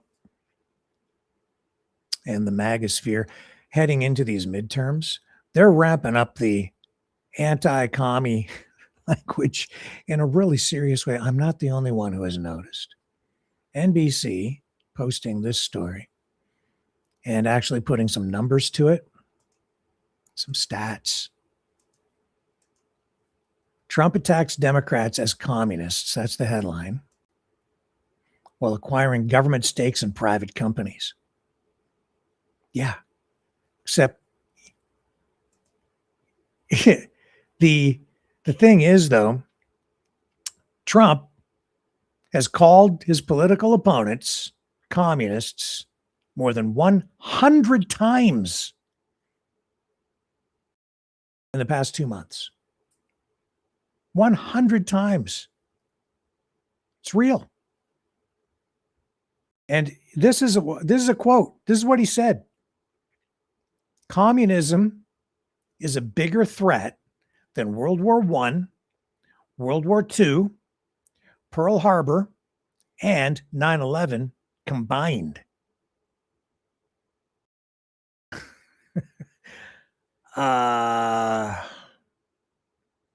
So he's done all that, said all that. And while he's done that, he's been taking ownership stakes in dozens of private companies, big corporations, chip makers, tech companies, you name it. He's got 30 different deals, I think, now, where the government is now become a shareholder in these companies. That is not free market capitalism. That is socialism, nationalism. He's not partially nationalizing these companies. It runs contrary to what like a Ronald Reagan would have done. Some would say it's economic fascism, which is a form of socialism. That's like corporate welfare. That's government handouts and government control and company control of government back and forth, working symbiotically. And it ain't just the free market that's rigging everything, man. If you think that, like, again, Trump, you could almost say that it goes beyond socialism. You might say it's fascism. I call it communo-fascism because it's not pure. It's a combo, what he's doing. He's using a variety of different tools and taking a variety of approaches, but not much of any of it is actually aimed at free market economics. Even his tax cuts, that's all window dressing, because the tax cuts are BS. Why do I say it? Because he's cut tax on tips temporarily. He has, he says that he's cut taxes here and taxes there, and they've got the one big beautiful bill, but all those taxes that he's cut, okay, fair enough, but jobs are under pressure. And then on top of that, not only has he cut taxes to some degree for the middle class and the lower middle class, doesn't matter if he cuts taxes if you don't have a job, right? But what he's also done is he's cut social programs dramatically, especially for the most vulnerable and the poorest. And for the middle class too. A lot of programs just cut. That's all gone. Can't afford to do that. Remember the speech he gave where he said, we've got these wars we're fighting. We can't afford to fund these social programs for you. That's all to be done at the state level. And he's made cuts to healthcare because he doesn't want any socialized healthcare anyway. But you know what hasn't ended? The handouts to the big corporations. Coming back on the other side, he's demanding partial ownership now of some of these big companies. We've seen him talking about it in these meetings. This is not free market capitalism. It's a hybrid form of economic socialism, fascism, communism. That's why some people, including what's his name, Jackson Hinkle, he's been going around for a long time saying that, he's an advocate for MAGA communism. He's selling you guys a bill of goods, man. I'm telling you, if you think he's a conservative and you're a conservative, he's not acting like a conservative at all. It's all on display right here. Just don't judge him by what he pretends to say. You can't judge that at all because he lies and exaggerates. Judge him on what he's actually doing. Crying out loud.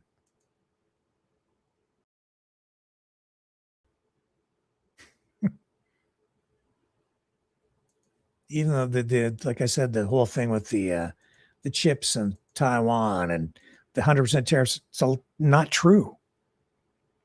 Partially true, not really true. We're not 100% tariffs. It's like 15. Bring the try. And now that they've had to pull that aircraft carrier out of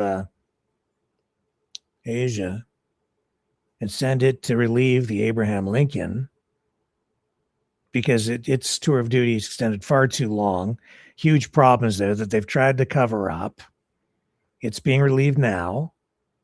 But what's left to defend Taiwan if China now chooses to invade? I kind of wonder sometimes if Trump is on the other side. It's that bizarre, the stuff that he's doing and the impact that it has. All of this crazy tariff stuff, it's driving the traditional allies of the United States into the arms, the wide open and waiting arms of China. I've said Trump is pro-China several times because his policies benefit China. Is it still no deal or do we have a deal? Let me check. No, negotiators still working until the last minute.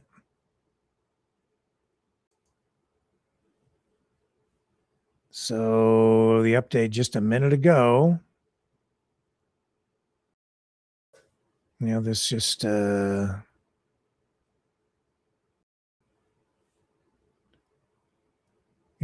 LeBlanc saying that they have more work to do still, and we're going to continue work up until the last minute, saying our job is not finished. Canadian workers, Canadian businesses expect us to do all of this important work. I only make good deals, said Donald Trump. This is already a bad deal. It doesn't even matter if he gets a good deal. It's a bad deal because trust has been undermined. Investment, and that's driving investment out of the United States. And he's not paying enough attention to a lot of the really serious things, which again makes me wonder sometimes if he's on the other side, maybe even on Iran's side. I wonder how much of this crap going on over there is performative. That's a conspiracy theory that I'm sharing with you right there. But I do scratch my head and look at it and I go, really? This does not help the United States at all. This excursion / it's a war against Iran, making me wonder what the hell's going on. Plus, he cut the funding to the security teams that were tasked with the job of keeping the United States safe from cyber attacks. Here tonight, the Center for Strategic and International Studies highlighting this whole mapping Iranian cyber attacks on U.S. water systems article coming out. I mean, this is basically like a think tank for politics, geopolitics, military matters. In late July, it says Minnesota authorities disclosed that hackers had attacked not one or two water systems, but more than 30 across the state. The following weeks saw additional revelations in other states. Officials are beginning to understand the scope of what is likely an Iranian cyber campaign months in the making. Although the U.S. government has not publicly attributed the attacks, an Iranian actor linked to the Islamic Revolutionary Guard Corps, known as the Cyber Avengers, has claimed responsibility, stating their intention was to warn America to back down. When all this happened, you may recall that, this resulted in alarm bells being rung by many. Trump turned around and said he wasn't worried about Iran with regard to these attacks. He's worried about He started pointing the finger at Democrats. It's like he didn't care. This is the water supply. Highlights real serious vulnerabilities in the United States. It talks about national security, uses that as an excuse to impose all kinds of tariffs on all kinds of countries. And that's what it is, an excuse. But in this case, this is a national security issue. These are the areas that were attacked, highlighted there on that map. That's serious stuff. That's people's health. That's you need a stable water supply to keep people alive and to secure your country. Talking about securing the borders, better secure that damn water supply. But the borders are vulnerable because they are porous in this digital environment. And he cut the budget for the very programs that were designed to protect the country from exactly that stuff. CSIS picking up on it, not Canadian CSIS. This is the Center for Strategic International Studies. They examine all these things. They have a lot of their conferences and stuff. It's posted online. You can go see stuff on their channel, and they talk about a lot of these geopolitical and military issues. I do watch from time to time because that's like top level information, not a bunch of bull crap. These are the real people who have influence over government and really look at these issues. Am I missing anything before we go to Maverick Midnight Matinee? I think we're pretty much about there. Oh yeah, here was this one. I forgot. But I did take note of it overnight. Speaking of censorship, AI, information warfare, media ownership, stars and stripes, right? The paper's editor-in-chief, the publisher, Max Lederer, and editor-in-chief, Eric Slavin. They've been turfed, or I think actually Lederer is resigning, but has made it clear it's because of Pete Hegseth and a difference in opinion on how the publication should be run. And this is really coming in the wake, I think, because it looks like the story about the USS Abraham Lincoln and the problems there, the extended stay, the food issues, supplying the ship, supplies running short, not even adequate food, they don't have enough even toilet bowl cleaner to clean the washrooms, things like that. And mental health issues because of the stress on board. It was broken. Story broke by the Stars and Stripes. But some would think that the Stars and Stripes is just supposed to be a propaganda rag for the U.S. military, but it really, I think, is more than that. And they do have some journalistic standards there. Looks like the publisher at odds with Pete Hegseth. Publisher, I think, had been there 20 some years. Don't quote me on that, but a long time. Now retiring, but making it clear it wasn't really because he wanted to retire. It's because of this stuff.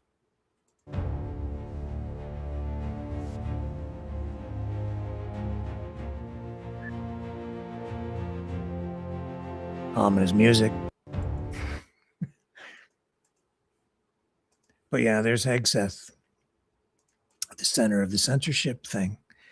This is not the most transparent administration in history.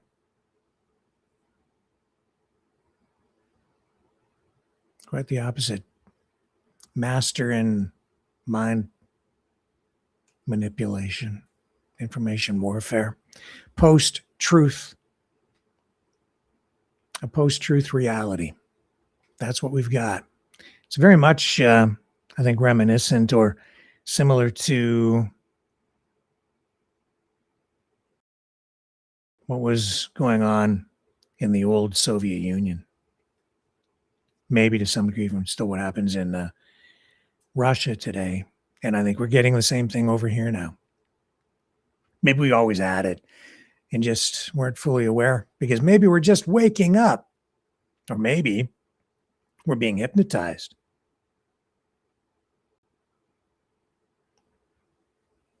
Yeah, by the communist in the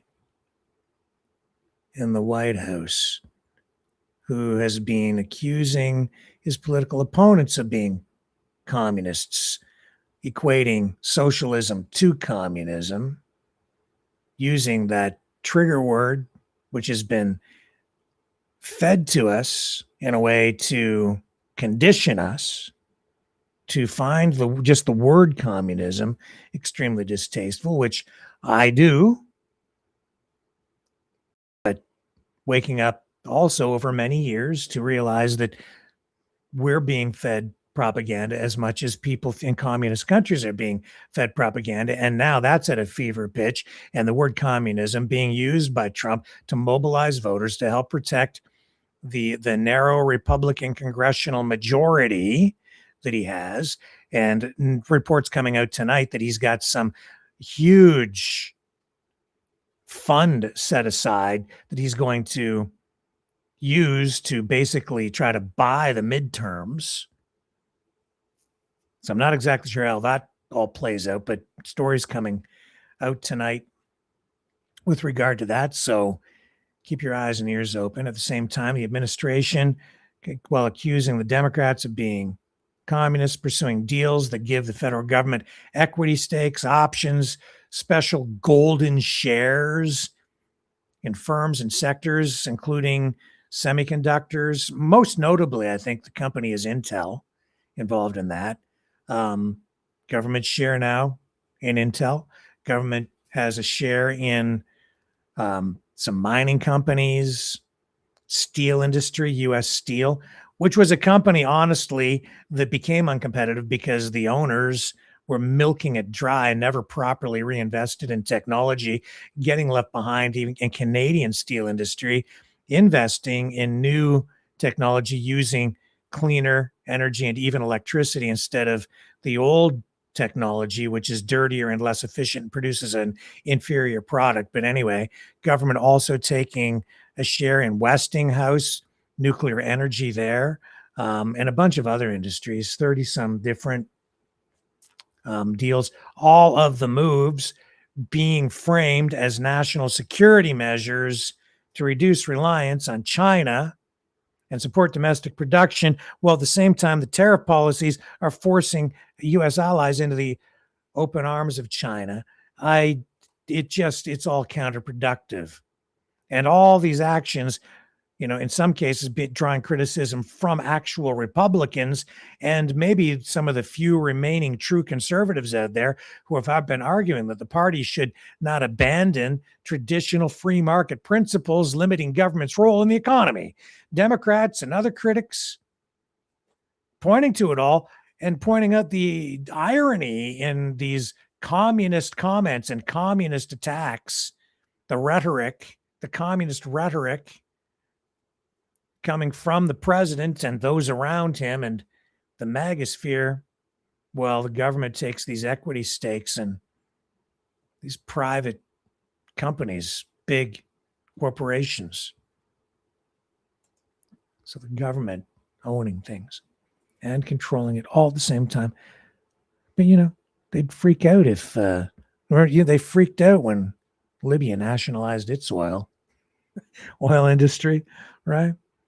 And where's Gaddafi now? But Trump gets a pass. Always gets a pass.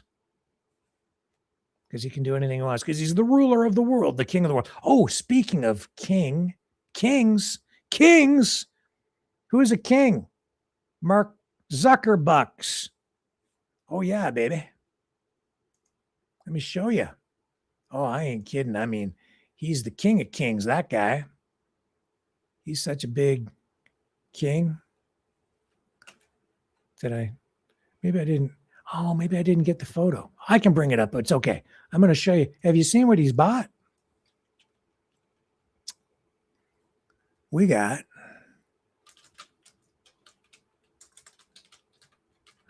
he bought a castle. I'll just bring it up over here. I almost forgot to mention it.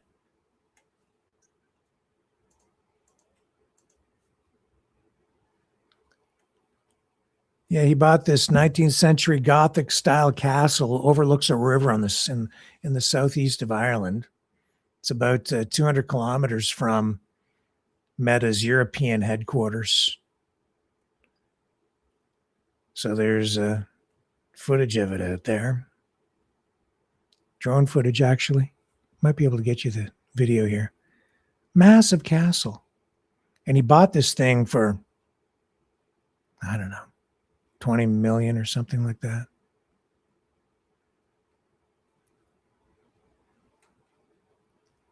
Here we go. Let's take a look. Let's get you the pics of Zuckerberg's new digs. Does he have his own flying space dildo? No, he bought a castle instead. He's much more practical. Yeah, way more practical. He's not like Jeff Bezos, who just blows his money on stupid stuff. Here. Zuckerberg says about a 19th century Gothic style castle in Ireland, it says in the caption. It is 200 kilometers from his company's European headquarters, a spokesman said yesterday. Strancally Castle was built around 1830, overlooking the River Blackwater. The castle underwent extensive renovation in 2003, according to a state architectural archive. The transaction is not listed on the Irish State Property Price Register. The Irish Times estimates it's worth between £20 million and £30 million. Chump change. Well, I don't know. He better get himself a riding lawnmower. That's a lot of grass to cut. What do you do with a castle? What's he going to do with it? Well, he's the king of his own castle now.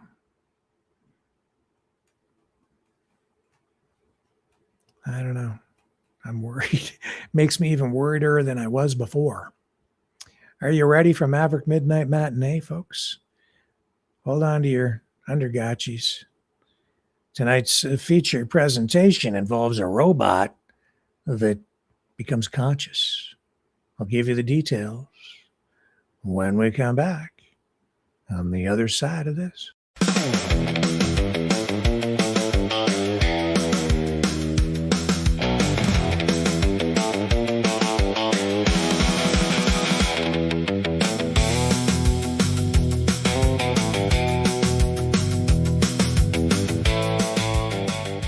Maverick News.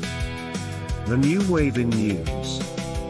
Donate at maverickdonations.com.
Maverick News.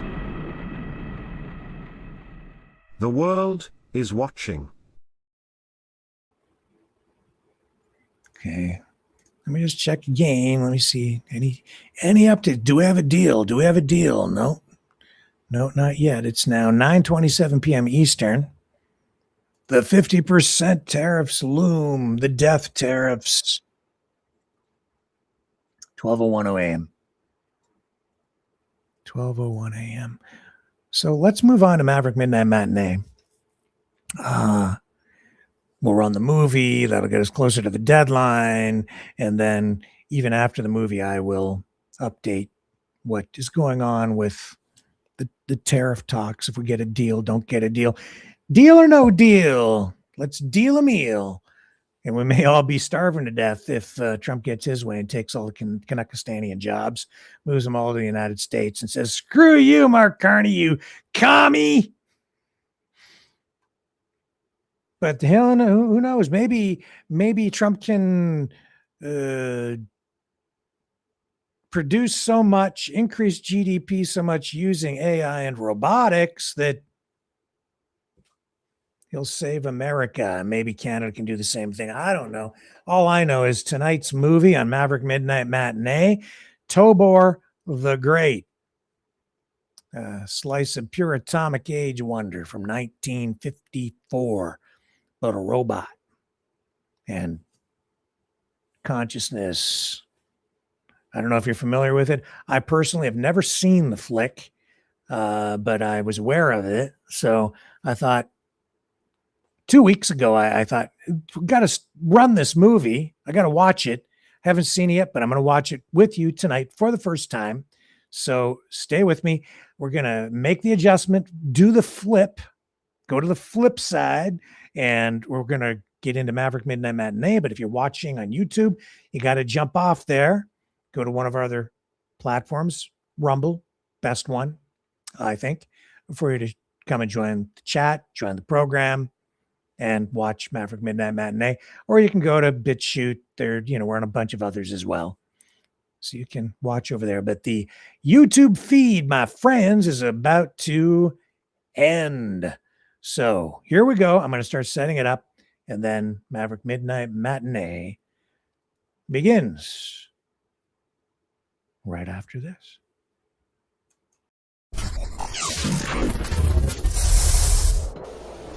The sharing of biased and False news has become all too common on social media. More alarmingly, some media simply aren't true without checking facts first. Unfortunately, some members of the media use their platforms to push their own personal bias and agenda to control exactly what people think, and this is extremely dangerous to our democracy. In an ocean of lies a century deep, the truth awaits. Choose not the red pill. Choose not the blue pill. For both are an illusion. Discover the power of M. The power of individuality. We are mavericks. We are the way to the light. Fear not the storm. Join our quest for truth. Truth will set you free. Maverick News. The world is watching. All right, it is time to say goodbye to YouTube. I'm sorry. Love you, YouTube. Love all you guys who are watching over there. Thank you. Thank you for watching to this point, but we have to jump off YouTube because we're going to Maverick Midnight Matinee, and that only runs on the other social media platforms and streams. So goodbye, YouTube. Come on over to Rumble. Join us there. Like, share, subscribe if you like what you're seeing and hearing. And the program continues now, but not on YT.